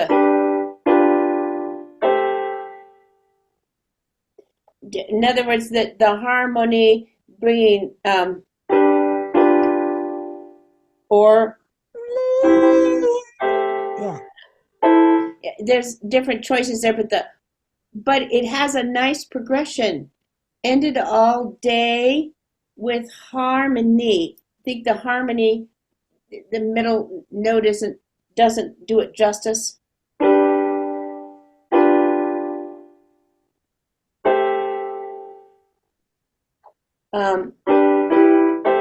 It's not bad, but I think you could fix that note. But it's nice. And we ended all day in harmony, and then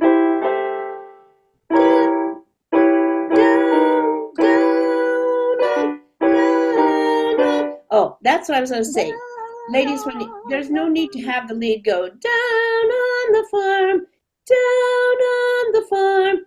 Don't give the lead another down on the farm, right? She's not a harmony part. Oh, I am down on the farm. You know. Well, and that can be down on the farm. That's stronger than down on. Let the other parts go. Let the bass have it. Nice. Okay. Oh, I I think would. I found the other version. I'm not sure. Is this the other version? Or This it is the the final same? version. This is the final version. Oh, that's the same one I just had? No. Okay, Donna. Donna, yeah. You leave that one up there. Okay. Okay.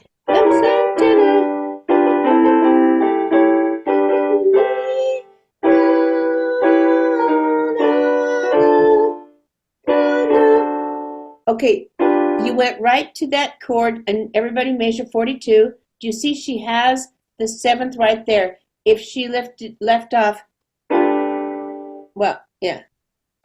Just leave out that first chord for the bass and the baritone, right? On the farm. She's right there, right? Do you see that?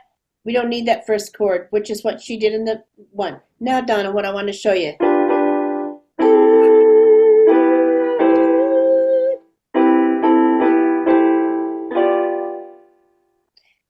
So that had the opportunity for that bass and the tenor to go contrary motion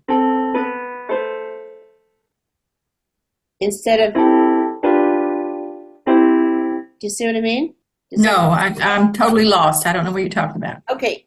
I didn't understand what you meant by the chord in 42. Okay, you fixed that. You left out that first one and went right to the working chord.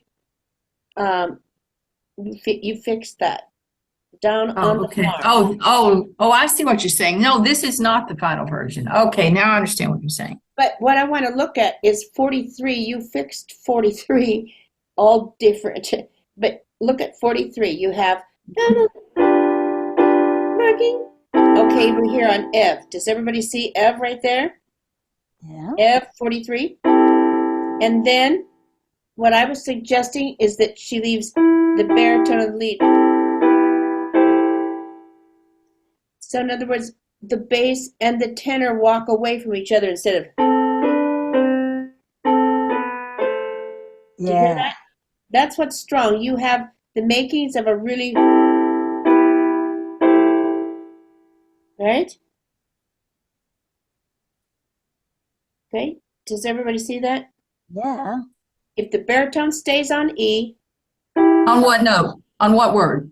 Ev, a re. Yeah. Yes, the Re. baritone. Mhm. So if we switch that, Make that an E. baritone stays on E. Yep. Right? And the bass goes to B. Oh, shoot. Come on here.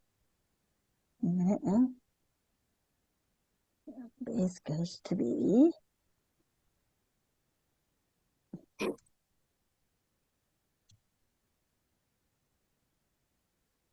And the bass, then the bass goes to A on. A. Yeah. Yep. And then it comes right back up like you have it. So now you have. Right? And then I ask you to flip that bass and baritone. You had the right chord, but does everybody see that this voicing doesn't look very strong? If the bass and the baritone, do you see that? Does everyone see What that? words are you talking about? On 44, does Yeah. everybody see on 44 the bass, the baritone? We're at the end of the song. That doesn't look very strong for voicing. The bass, the baritone don't get that close together. They need to spread apart, don't they? Yeah. So she has Okay, let's go back, move back one. Everybody look at every day down. Do you see the baritone there? Day down on, every day down on. Okay, so the trajectory is, there's the chord that she's going for, but she has the bass on the A, and the tenor and the baritone needs to be on the A, and the bass on the C. So if we look at those two close together like that, do you see Really? on? On, you want Yeah, the yeah. bass on The C. C? Mhm. Okay. And the baritone on the A. So we have, yeah. Okay. There you go. So that's your chord, Donna, that you had. This is your chord revoiced. Instead of, see, it sounds odd, doesn't it, there? And all I did was revoice it. And all of a sudden it became an exciting chord, right? Do you hear it, everybody? Okay, so now play all the way from here through there. Okay.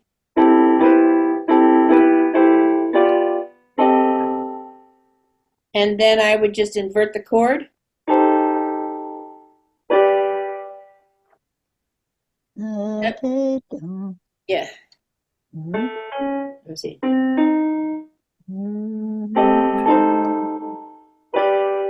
Or however you wanted to, but when it comes out of here, that 44 first chord,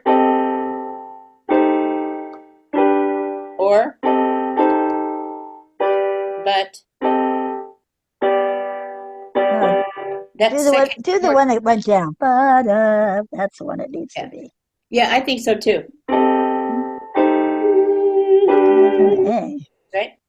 Yeah. Mhm. It's good voicing for everything, but you left this beautiful chord here and went to,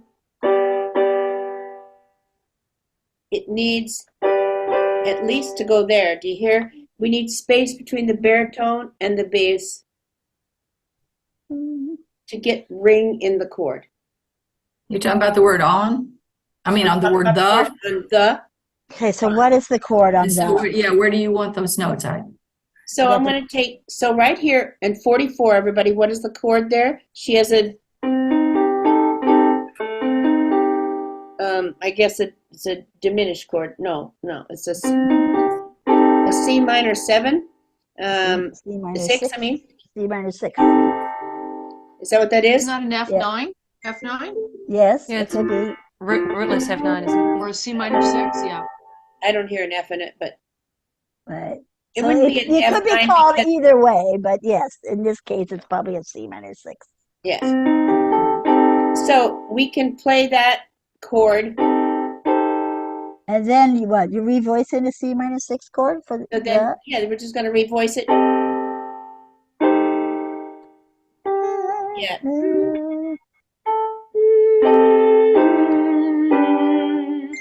What's it? Or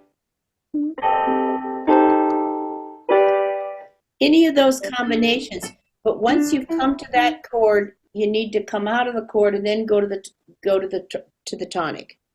Well, I don't have any idea what chord you're playing when you just play I know. chords So like that. let her see it visually. So Yeah, I'm trying to fix the second chord. So now what happens? a C on the tenor. Okay, there we go. There we go. Because that will help her understand it better. Wait a minute now. So is that it now? Like Yep. that? There you go. So you've got that. And then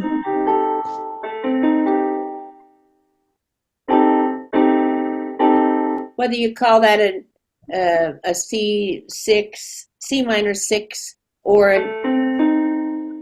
a is that one of those half diminished things? I'm never sure what that thing is, but no. anyway, it could be. C6, C6. Anyway, that chord. And then what about the last chord then? That's not. Yeah, then the right, D? then the baritone goes to the D and the tenor goes to the B. Yeah. Yeah. could be.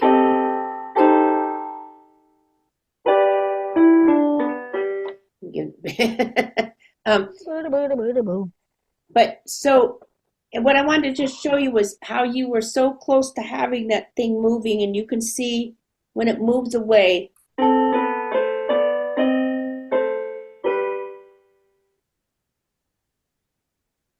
Yeah?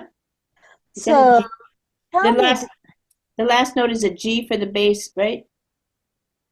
oh yeah, it's too little for me to see. Okay. What is a G? Yeah, you got it. That's it. Yeah, It it's a just I G. couldn't Okay. tell by the way it was. Yeah. Yeah. So if there's a chance to have more than one part hold while the other parts move, that's something we're all trying to sometimes have too many things happening all at one time. So in this one, working, it's very strong. These two parts are staying there, aren't they? And the outer parts are moving away from each other, and then they start again. Does that make sense to you at all? Anybody? Yes. Yes, I see what you're saying. Because you have the beginnings of what that's what I had sent to you, because I Yeah. thought you had a couple things that were like on this one, Jean, take out that first note on farm and make it the Yeah. working note. Oh, okay. Yeah. And that's how she changed it. That was right. Down on the farm, every day down on the farm. And you know, that way you don't have to have working either, do you? You can just have farm every day down on the farm. Because we didn't want to think about work. Ended each day in harmony down on the farm. Every day down on the farm. Is that what you meant right there? Yes, That yeah, just take out okay. the working then. Oh, okay. Yeah, just leave it Make farm. it all whole notes there. I would do whole notes because Yeah. Okay. down on the farm, every day down on the farm. I think it's really lovely. And you were just a heartbeat away from having something that works. And the reason we're working through this is to see, hopefully, everybody can get your juices going on that. I see Emily nodding her head. Thank you. I mean, Abby's nodding her head. Thank you, Abby. You got that, Abby, right? So yeah. So now we have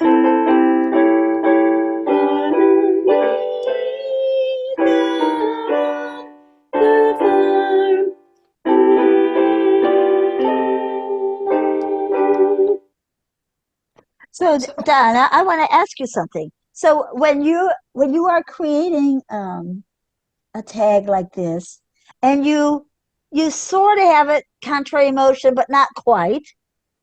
Tell me what. Tell me your thought process. How do you think through on what to put there? I mean, Just try to find chords that sound like they fit together. okay, all right. And so when you find chords that fit together, and after you play it, then so right away my barbershop ear hears this contrary motion, where the second note, here's Ev. I'm talking about the bass and the tenor. I'll get that out of the way. Yep. Ev, re, they're an octave apart, right? And then that. So they're just doing the opposite things. Mhm. They're just going in opposite directions like that. So when you're playing with the chords, you almost get that, but yeah. then it's a little bit off. So I want to know what we could do to help you after you put down what you think works. Do you ever look at it to see if it makes any kind of a pattern between the bass and the tenor, or between the lead and the bari, or anything like that? Well, I thought I had it. I thought I had contrary motion. When you said I almost had contrary motion, I didn't. I thought, well, it looks like it to me. Okay, so what is contrary motion? Tell me. Okay, in my first version that I sent you, I had the bass in 43 on a C. Then I went Okay. up to a D, a C, a B, an A. And the tenor's going straight up. So I thought that worked. B, C, B, and A. Oh, okay. And then you had the tenor doing what it says right here, A, B, C, D. Mm-hmm. Okay, so you had like that, B, C, B, A for the bass, right? And A, B, C, D for the No, tenor. are you starting at the beginning of 43? I thought that's what you said. I started the bass. I had the first note was for the bass was a C, C For D, M, oh, C, D? C D C C D C B. Okay, C, D, C, B. And then what did you have for the tenor for that? A B C D. Oh, I see. Like that, huh? Okay.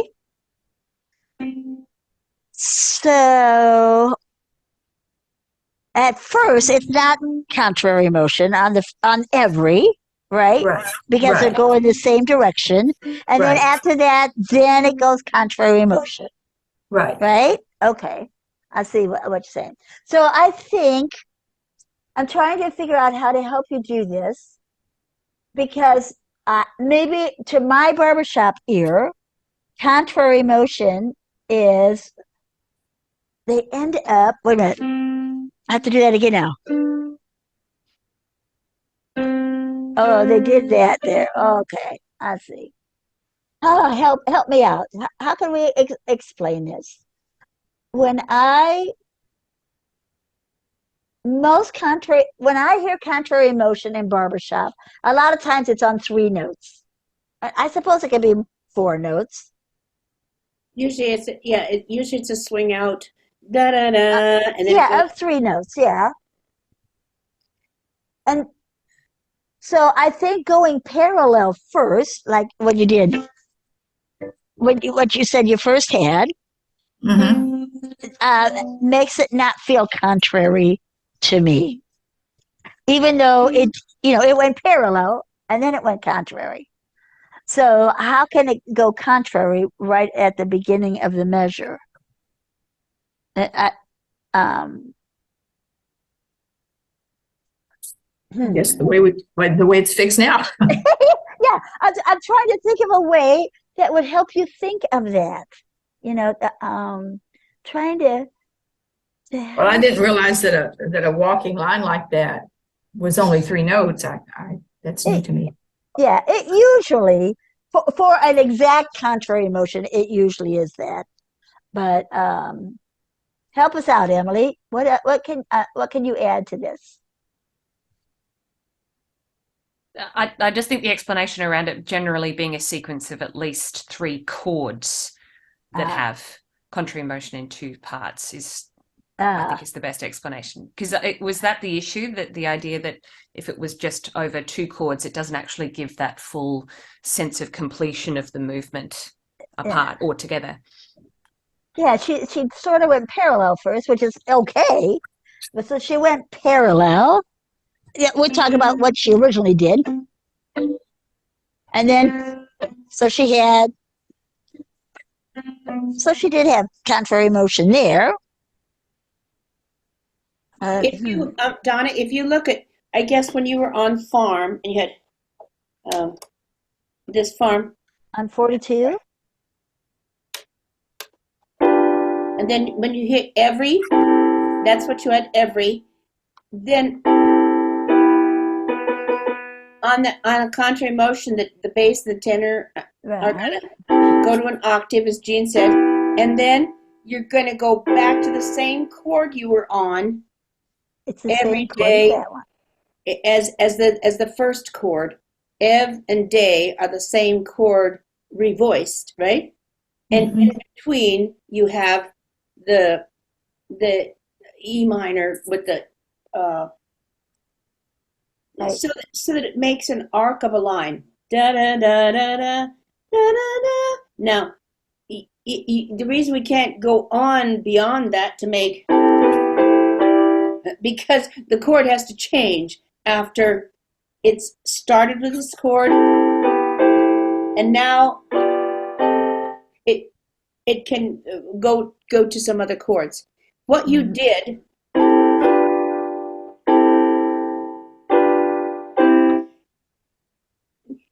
I guess, isn't wrong, but it isn't strong.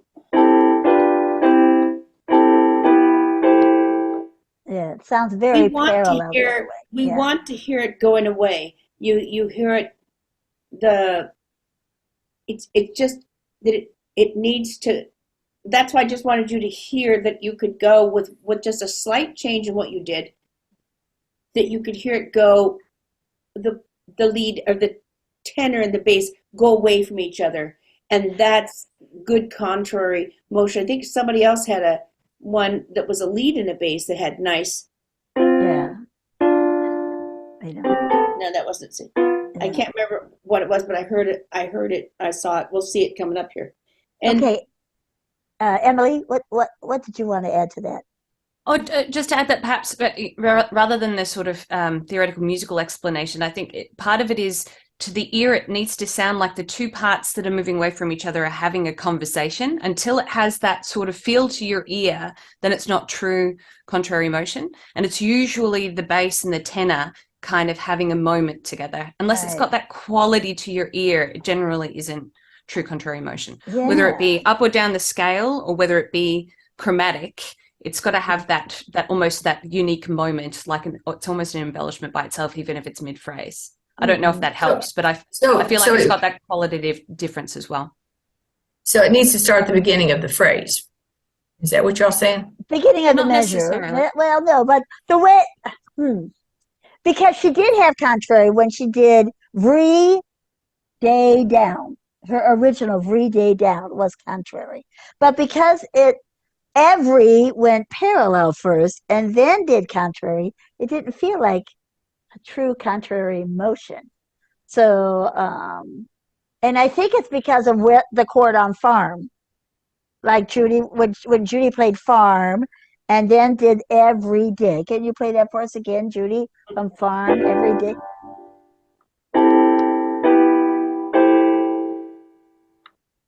do that.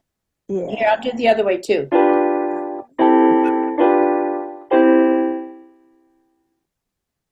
That's with it going up. But here we've got farm, and we have an opportunity to grow, to open it up. Yeah. Yeah. Jeez, I'm trying to, It becomes yes, trying to find the words to explain what it is you're trying to say. It's hard to do. Yeah. So probably, when you said, oh, it needs to start at the beginning of the phrase. Well, the beginning of this measure, maybe if you would approach it as doing the contrary at the beginning of the measure and get into that habit when you're trying to find chords, So like if I hear the melody, the farm, and I can hear the bass and tenor part going, then I would write down those notes. So we have the lead hanging on the G, and then I would write down the bass and the tenor thing because I can hear that contrary motion. And then, okay, so that leaves one note left for the baritone. So if I have this, what other note fits in there? Oh yeah, that one. And what if I go to the next one? Oh yeah, that still works for that one. And you'll find out when you do the contrary motion, the two inner parts, you generally stay on the same note that they're on, I don't know. Okay. I don't know if that helps or not. So when you're looking to do something contrary motion, think of the outside, whichever two parts are doing the contrary, put that in first, and then see what note is left over to make a chord, and then it'll probably work. That's one way to approach it. Right. You're so close to doing the right thing, and your ideas are right. And so I was trying to figure out, what's a way to help that so that Okay. doing Thank good you. stuff. I see an improvement. Yeah. Yeah, Emily, what? I have Anything else? another question, please. Yeah. Okay. Okay, so Judy, you had suggested that Donna remove the working in front of measure 43. Yeah. And the reasoning for that was what again, please?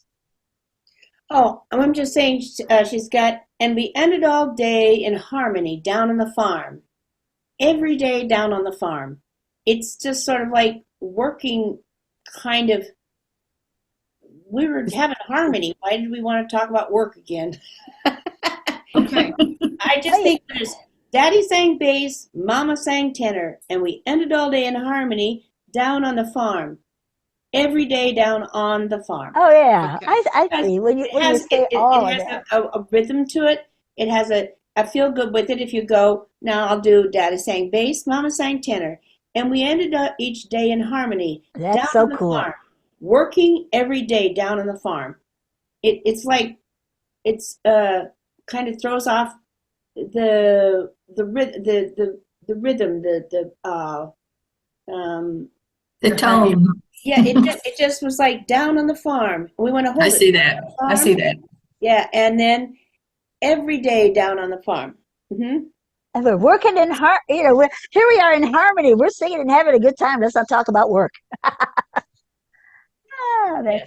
That's very clever. Oh, I'm amazed, Donna, because and hearing how you didn't like working on a farm and how you came up with something like this. That is so cool.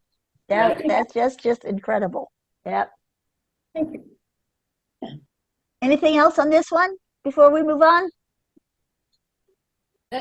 The discussion about parallel motion did make me reflect that the examples I can think of that are the strongest and most powerful in terms of that sense of motion really are either at the commencement of a phrase, or they're a full embellishment, or it's the beginning and the ending of a thought. Yes.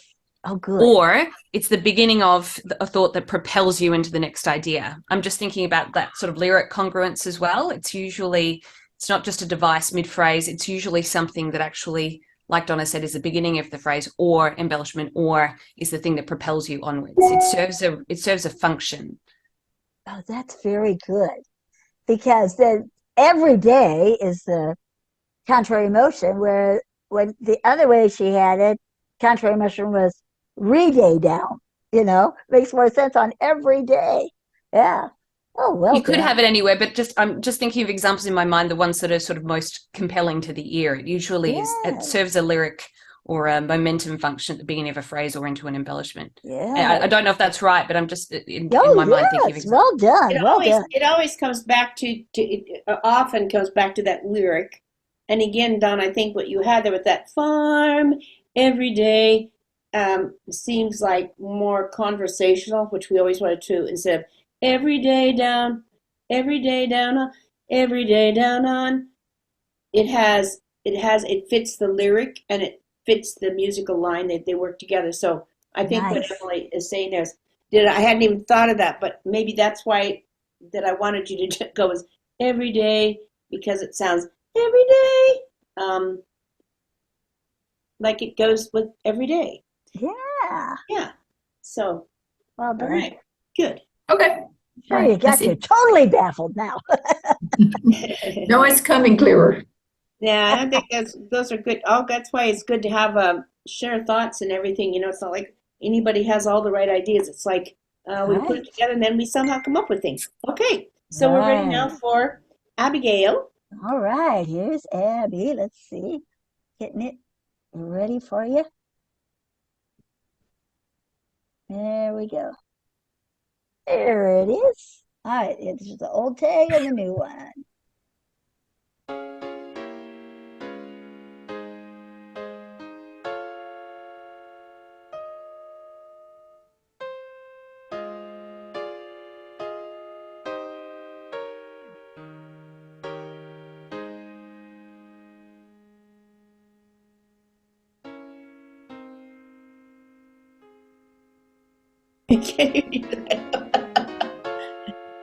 Sorry.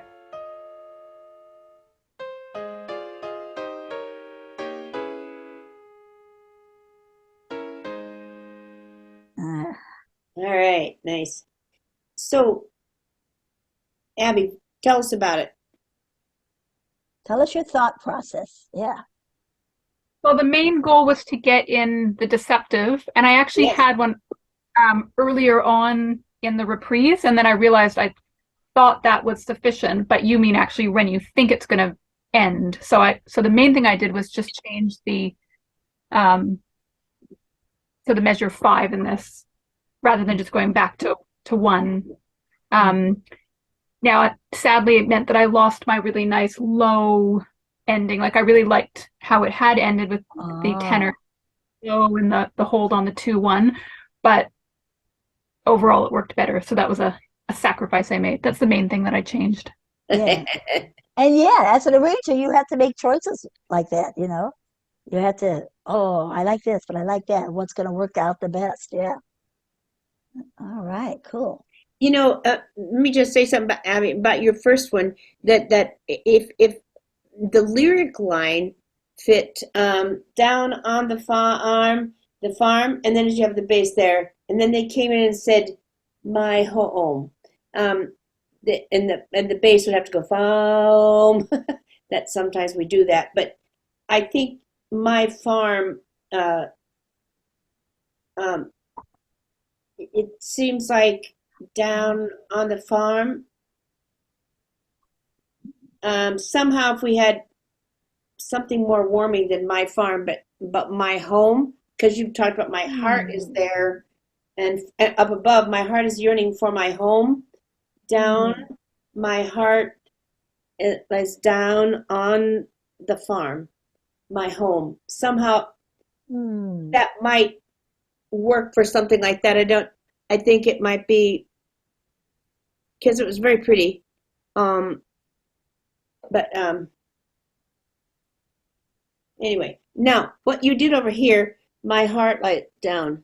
My heart lies on, and good. You kept it up there, good, on, and to have the bass didn't go down to the slide because that on the farm, and that's a nice deceptive. Yeah, very nice deceptive. Yeah. I would almost go to the F first. Yeah. And then let the baritone take that down. You almost told him what you were going to do before you did it.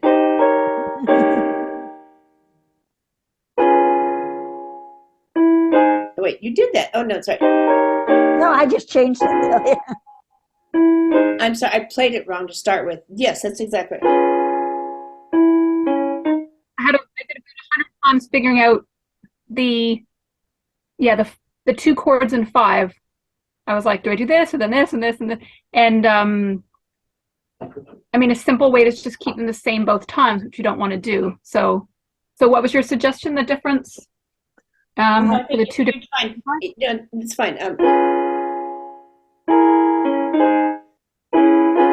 Having the baritone be an F natural first, and where originally you had the F flat. I think that's nice. I was trying to do what you're trying to do there, somehow having another post. You could have the bass post with them too, but yeah, that sounds stupid. No.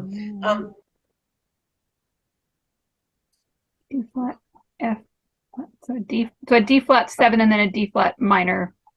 What's that? 6. Yeah. No, I think what you did is fine. You know, that's good. Yeah, that's good. I was trying to find a place where you could have the lead and the baritone post, but I don't know if that's all right. Yeah, no. I think that's probably nice. I was going to suggest that when you did home on measure 2, Abby, that I'm a little troubled with that.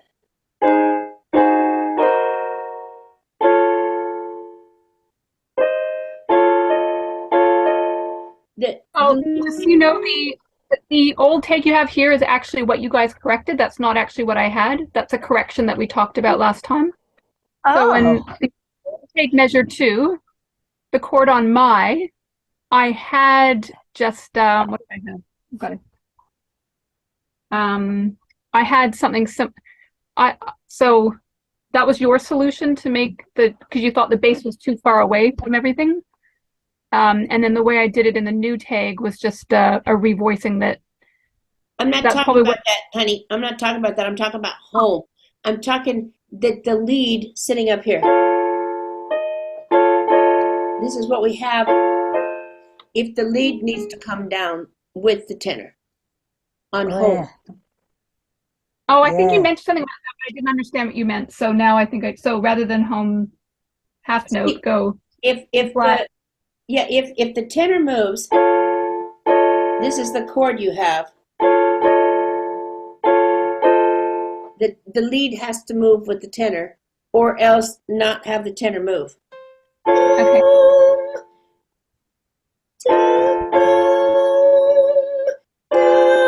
You could go there, but I just really wanted to hear that next chord. You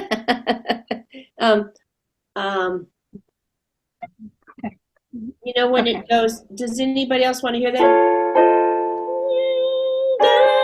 I want to hear that chord. I don't want to hear just a lead. I want to hear.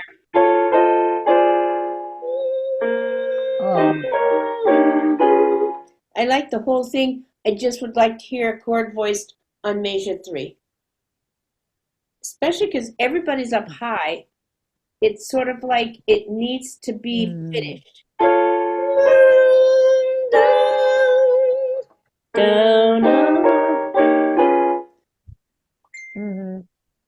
So I use the my chord, so on measure 3, do the full chord on the first one, not on the first beat, not the second, and then just simplify the.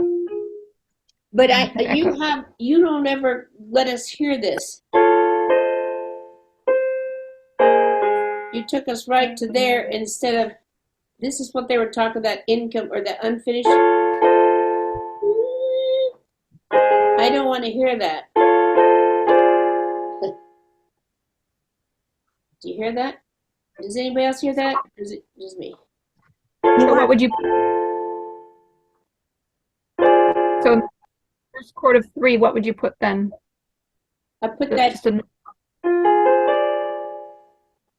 You're leading those notes.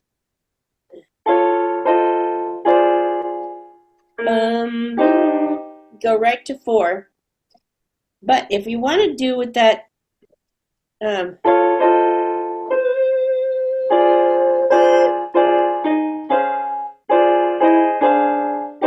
there is a chance for contrary motion. Well, there's a place, if you want to just leave the lead by itself, I would do this chord on my, Okay, so there you go, what Jean says. Listen to this. So I think everybody's up there. I'd keep them up there until I resolve the issue. It seems like this doesn't seem like the right chord to me. yeah.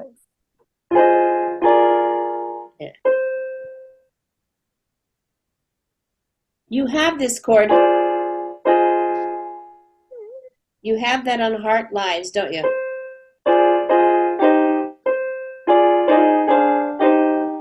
I just did what we were just talking about.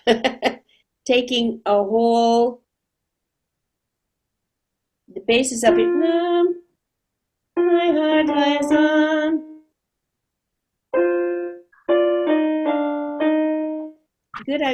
Good example of something to do. I don't think it's wrong what you did, but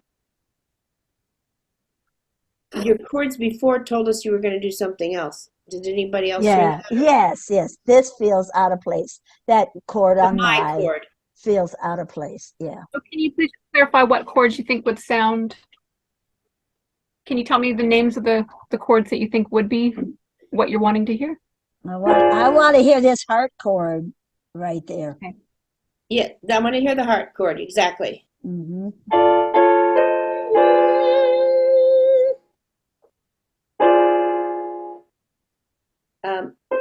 Heart, your heart chord, and then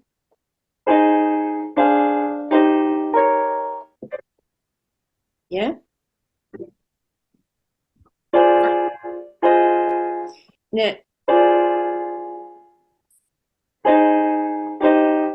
Now, somehow that keeping this the heart chord and then going to this chord.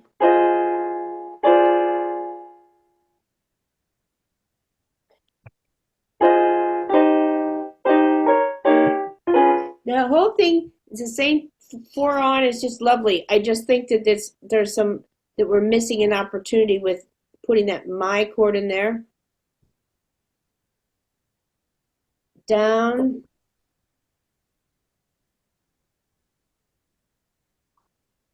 Do you like that contrary motion going away from there?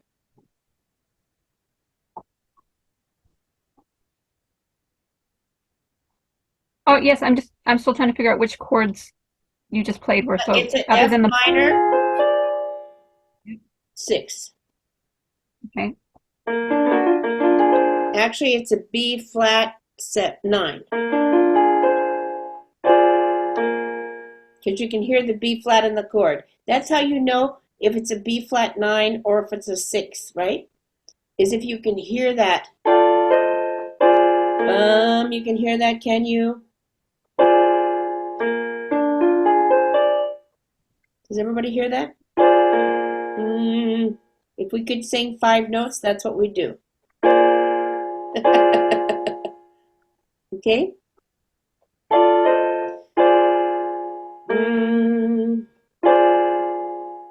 So I hear this. I hear like down by itself, and then if I can play it right. Wait. My heart lives.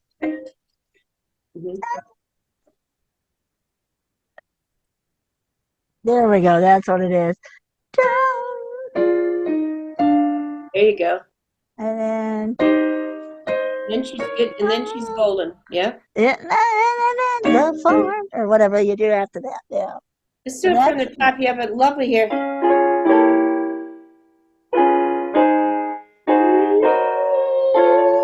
That's really cool. Yes. That's really cool. And it maybe violates all those rules of voicing, but it's cool. It's a perfect place for it. Yeah. Yeah. You like it? So yes, Emily. Let your lead stay right there. Wait. My heart lies down the It's really nice, particularly because if we're going to go up high like that, it seems a good place to be on this one.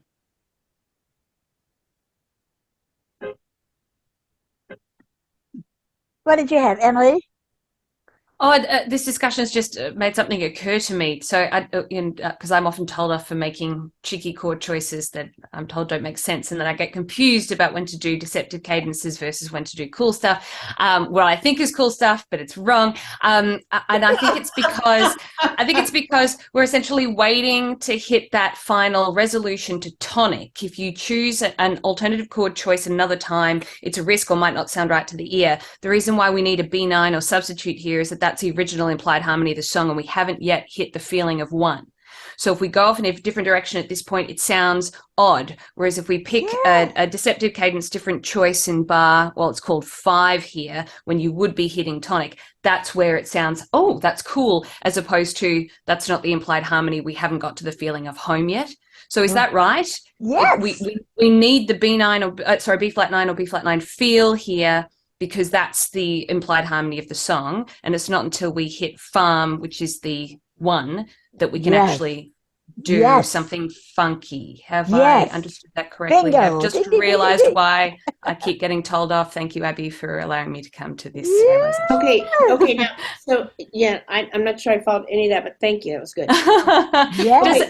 Did that make that makes sense. Yes. But is that what the issue is here? Because both of you came to a B flat 9 sort of feel in that chord, because that is the implied harmony of the original chart. You're sort of saying it's too early to go in a different chord direction here. Correct. Until we get the opportunity to do something instead of hitting home chord. Yes. Correct. I get what okay. you're saying. That's right. So there's And because of what happened up here is why that worked over here using that B flat and we 9. don't. I think that I'm understanding that sometimes it isn't just like the very last before the very last chord. There are opportunities to do to do these things before we get there. Lots of True. opportunities to put things in it. I had several times in Soldier Boy where I get to this. I never quite got to those things until I finally got to that thing. It Yes. just kept stringing along. Okay, Abby, I want to re-say what I said about For My Home, because the lead needs to say for my home, for my home, for my. So that chord on my, the second chord, the lead needs to sing the C, and the baritone would sing home, my home. The baritone sing my home is not a good thing. Okay? So I Yeah. want to rethink that. It's great chords, but again, we have to look at what the voicing is. Do you see it?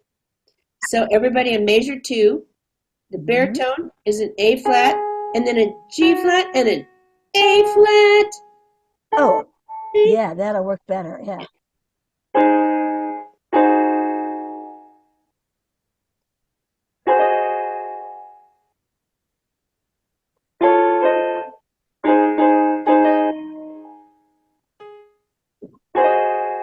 It's really too high, but we like it anyway. Be better if the bass didn't go up so high, but it's only a moment.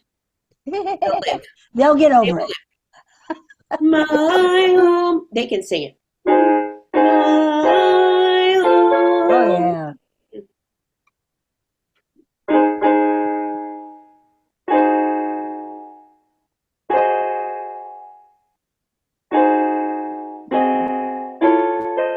Yeah. A little bass coming down there. But either way, we need to make sure that if we're going to make a chord like that we don't put the baritone or anybody else in a trapped place, which they would be if they went, oh, my home. Oh, Yeah, dear. that's just too weird. They'll even take for up. They'll take baritones. up. They'll want to go out and have a beer for sure. Or shoot somebody. I don't know which. You know, maybe stronger. Yeah. So Shoot. and then the lead just takes the C Right. in on my eye, and also it doesn't look funky anymore. And she's saying, "God is yearning for my hometown." Yeah, more of a singing line. Whose did we do that? Was it Liz? Maybe it was Liz's, and I just thought of it now. That I sang it, one of those that I sing again, and it's the melody, yeah.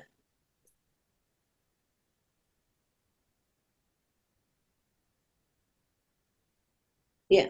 No. Yep. Same thing, yep. Now it looks better, doesn't it? Yeah. Sometimes you can learn something about how it is just by looking, and when you saw that C pop out up there, and I'm like going, oh dear, what will Oh, that, yeah. how will they want to sing that? Oh no. They'll secede from the Union. So my heart lies on so yeah. So remember that somebody else was asking about parallel. I think it might have been Elizabeth. I don't remember for sure. You know, here it is, parallel, everybody going up, but it's the same chord, just revoiced with different voicings on the my eye. So it's okay to do that.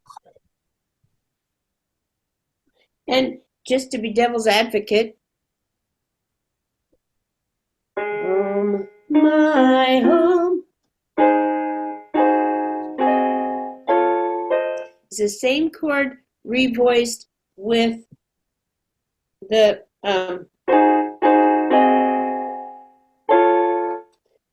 Yeah, is Yeah. another way to do it. It might be a little more politically correct, but What did you do there? I just put the bass on the C, left the lead on the. Once again, the lead, or the bass, and the tenor went out, and the other two parts stayed where they stayed home, and the bass stayed. My home. Yeah.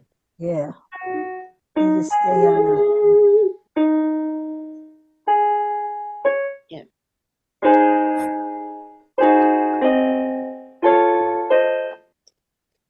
Wait, what's missing here? What I got? The baritone has to stay in the G flat, Oh, that's the only thing that's and good. the lead would stay On there. for my home. Even though we liked it going up there. Contrary motion will generally win. What does the lead do then?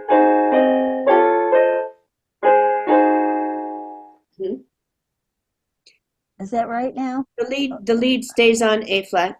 Oh, okay. So they're doing just an, okay.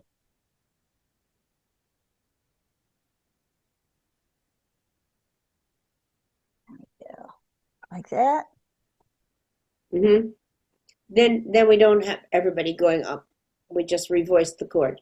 So once again, ladies, it's not a right or a wrong, but it's a what is going to work and what's going to work better. And oftentimes you have the right chord, but it isn't voiced right. Now we've just seen 3 different voicings of the same chord.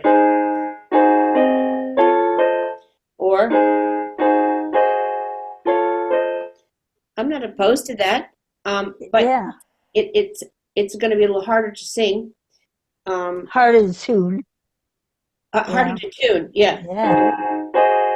Yeah.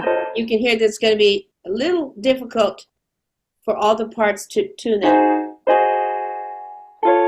But same chord, not hard to tune. So that's the difference between an arrangement for a C level, which should do what this one does right here.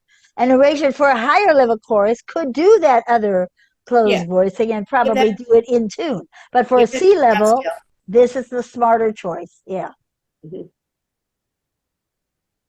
And again, as Gene always says, think about who it is you're arranging for. You know, if you're commissioned to do something for Scottsdale, do that and make it even more difficult. Right.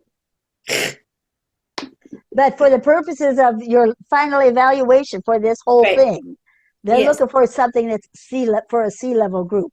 And they're looking for something that shows that you understand how the parts sing best. The bass is, oh my home, it's on my home. That's not an easy interval to sing, and it kind of takes you out of your tessitura for bass.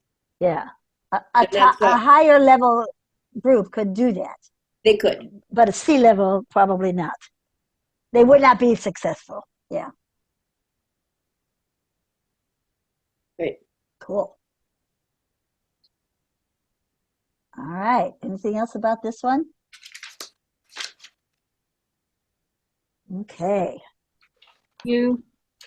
So Elizabeth, if you want to someday, redo your tag, we'll be happy to look at it for you.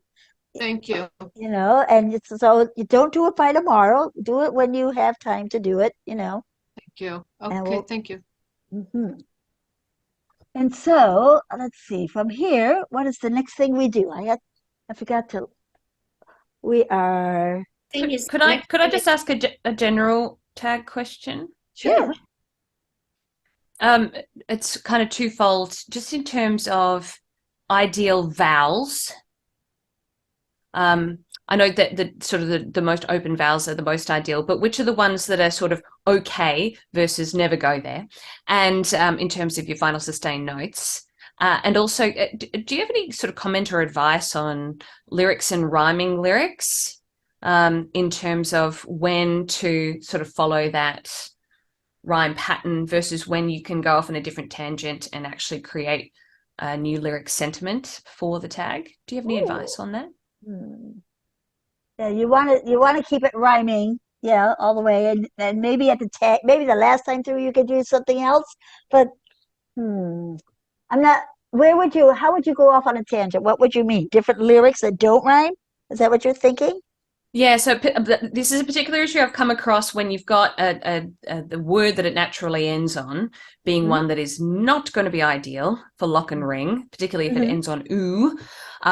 So how do you naturally change to a more ideal vowel? Firstly, which ones are most or moderately acceptable? And then how do you actually navigate that lyric transition without it just being, oh, I'm introducing a new word now because it's got a better vowel? Have you got any advice about this?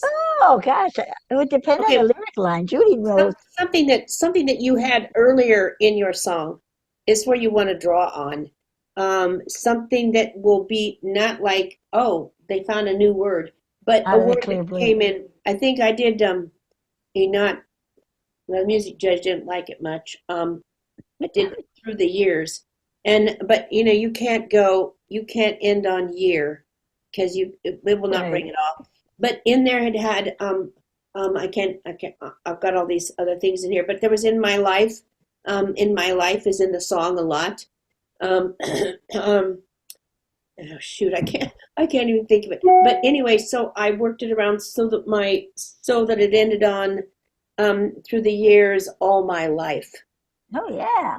Because it's what the whole song was. It's not just through the years, but it's I'll be with you all my life, or So but that was in the song, and that made it into a transit. I think you have to make it so that either something you had earlier, or it makes a nice thing. I was looking at this one, trying to look at Abby's down on the farm to get back to home. Back to home, and I was having trouble finding it, but sometimes it doesn't happen to you right away.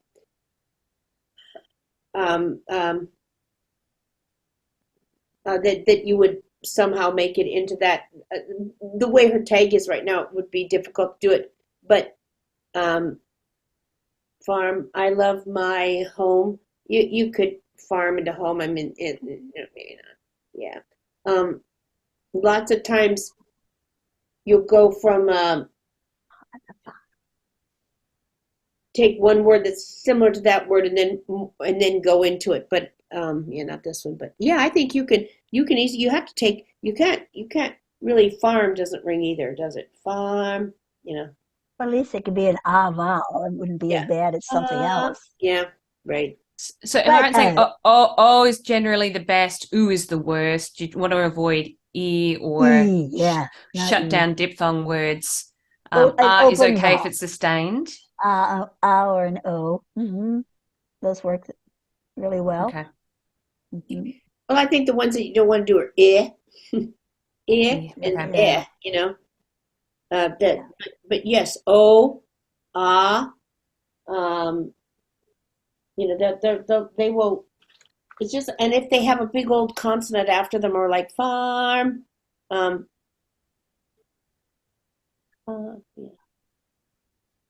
This was an issue I had recently because it ended with It was in the morning. In the morning. Yeah. It was terrible. Yeah, that's right. You have to find it. Those are the problem things we have to do. I was listening to when I went to visit my little grandson. Not only is a British accent, he sounds like he's from Boston. I mean, it's like in Boston they say things like "park the car,"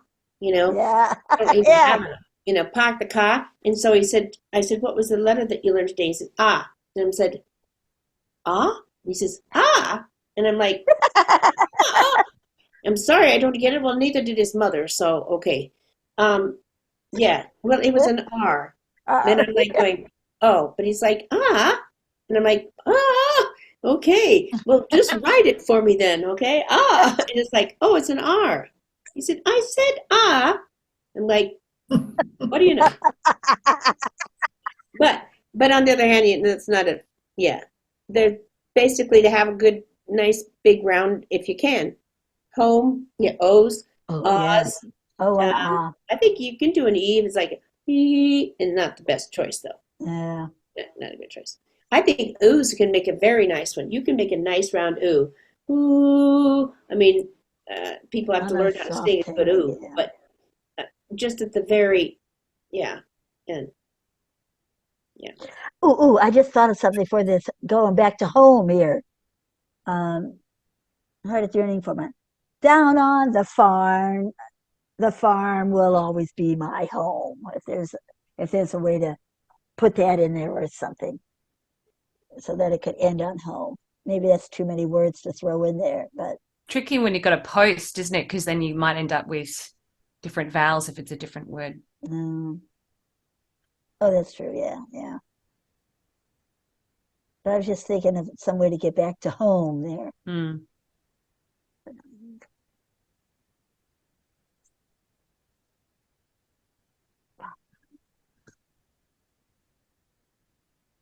You know, if you had some other things in there, that's a little creative approach that you could come up with, Abby. For instance, if you wanted to, that down my heart lives on the farm, and then she's posting. It's like, and we go ba-da-da-dum, and then it gives to the home, and then the bass goes my home, and the bass finally comes in to get into that. If it were, I mean, if it were a bass post like you had over here on the other side, I was looking at that. Yeah. Or it could be the lead also, but somehow give them an opportunity to come back into the mix. If the best thing, if you can stay within the same family vowels, when I had Soldier Boy, it's like, uh, huh, what's the last word I know? I love you so. I love you so, Soldier Boy. They all have the same sound of an oh, ooh, oh. You see what I mean? If you find you have to work at it sometimes and sleep on it and maybe sleep on it a few more times Yeah. and, spend a lot of time in the shower just saying those things. But you'll come up with um, something that you can like stay in that family of vowels so that whoever's posting, like, oh, I love you so, Soldier Boy. I mean, it never quite left that sound. Wow. It wasn't like saying um, had some other, issues in it. So, just thoughts. Yeah, cool. Yeah, All right. Thank you. yeah. You guys are doing such good work. We Oh, just yeah. we want you to just be the best you can be and try and give you ideas of how you can strengthen the ideas that you have and make them just work a little better. A little stronger. That's Yeah. all. It's not, please don't think of any of it as a criticism of any kind. It's all a learning process. But I feel sometimes it's like, no, I'm not trying to beat up on you. I'm just trying to show you that maybe it could make it a little better if we heard something a little different. Yeah. So, All right. So our next session is going to be the finale stuff. All right. oh And boy, I'm going to love that because that's scheduled for Friday, December 2nd. So we decided then we're going to keep this 4 p.m. Central Time, right? Is that what we decided? I think Yes. okay. I want to make sure. So I'll send out an email right away that says it that way. Okay, and I have it written that way. And then the time at the next one after that is scheduled for Friday, January 6th. And we can do that one at 4 p.m. Central Time also. Correct? is it, Yep. I Okay. thought, are we changed? So we're changing now. So, 4 Yeah. p.m. Well, I messed it up by accident today, and they all said, "Well, this time works okay for me." I was Oh, working okay. Okay, early. gotcha. I Yeah, just was, okay. I'm with you now. So 3 Mountain. Okay, gotcha. yeah. So Okay. it's like that was my fault for messing up. So Oh, okay, okay, and then in January 6th, then that's when we're going to be working on "Call Me Back, Pal of Mine," all good. and Fabulously. then the deadline for trying to turn it in, so we have time to um, figure out what we're going to discuss in our class, would be December 30th. It's your deadline for trying to turn in um, Take Me Back, Pal of Mine. All right. Okay. And yes, and that Emily did a very creative one about text me back. I love it. Ah, so that will be a fun thing to look at. Yeah. So, Jean, Mhm. when we turn in our final arrangements to not you ladies, but whoever else is going to be looking Uh-huh. at it, that song is our song of our own choice. Correct. Yeah. Oh, okay. And when do we turn that in?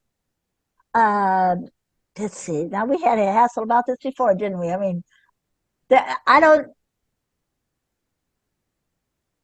Well, it depends. So you have to turn it in to finish off this intermediate cohort thing, which is different than turning it in if you're applying for an arranging scholarship. So that's Mhm. two different things. The arranging scholarship, I know, is like October 15th was, is usually the deadline This for is, that. yeah, it's the final so that you qualify as an approved arranger. Yes.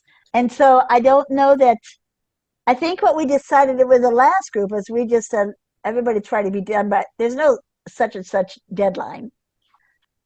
But I think we as a group decided let's try to have them turned in by, I don't know, March something or February something. So I don't know that, I think Judy's looking it up because I think we probably wrote this down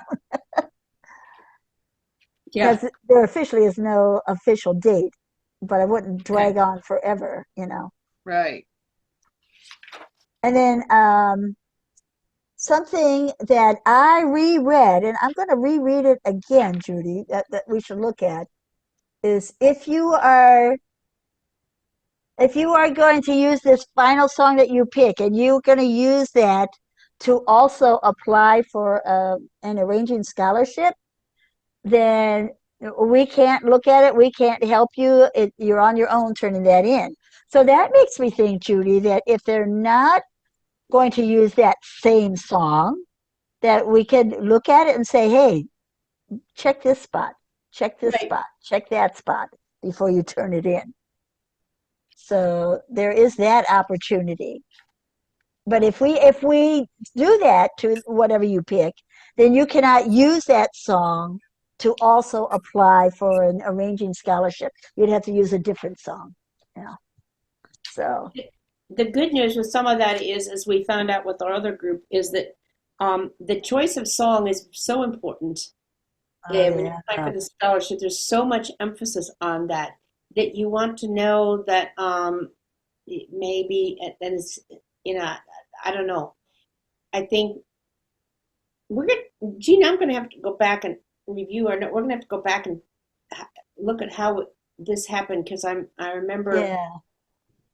Well, because we didn't help them at all. And it's No, like we didn't know. what I reread, and I want to check with Kay, was like, we can help them with that. I'm wondering if once you choose the song that you want to do, if you can run that by us and we could say, oh, this is yeah, maybe this would be a good one. Or, oh, maybe keep looking. I Yeah, wondered if we could help them that way. yeah, that's yeah. We need to. And we'll check on that. We'll have a little time here. We'll have that for you by next year. Yes, there we go. Perfect. Yeah, yeah. Because Yeah, that was, this is a pilot program. And the first group we did, we were all just, trying things out. And we noticed, we discovered that there were some things that we should have covered better with the first group that they didn't get that you are getting because now we're new and improved or something. great. Yeah, there Yeah, you go. We hope. yeah. So is the scholarship application is it every year, always mid-October? I Yes. believe so. Yeah. Okay. Okay. And so if you want to be doing that, and then in the meantime we'll double check because that was a downfall of our first group was they chose a song that a couple of them chose a song that was not a strong enough song to begin with. So and then that brought their score down. So We want to try to avoid that if we can. Yep. Okay. All right. So is everybody, I missed out on all the stuff like that. Liz, do you feel okay? You look like you're coughing or something. You all right? Who, me? Yeah. No, I'm fine. When I first came on, you were coughing or something. I thought so. Is we, Abby we, Yeah. we choked her up. We I choked was her. just waking up. just waking up? Is Yeah. Abby, where are you now?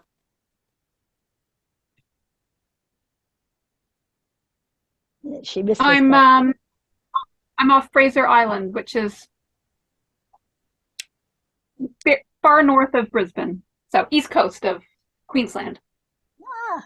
Ah, I'm living vicariously through your travels. So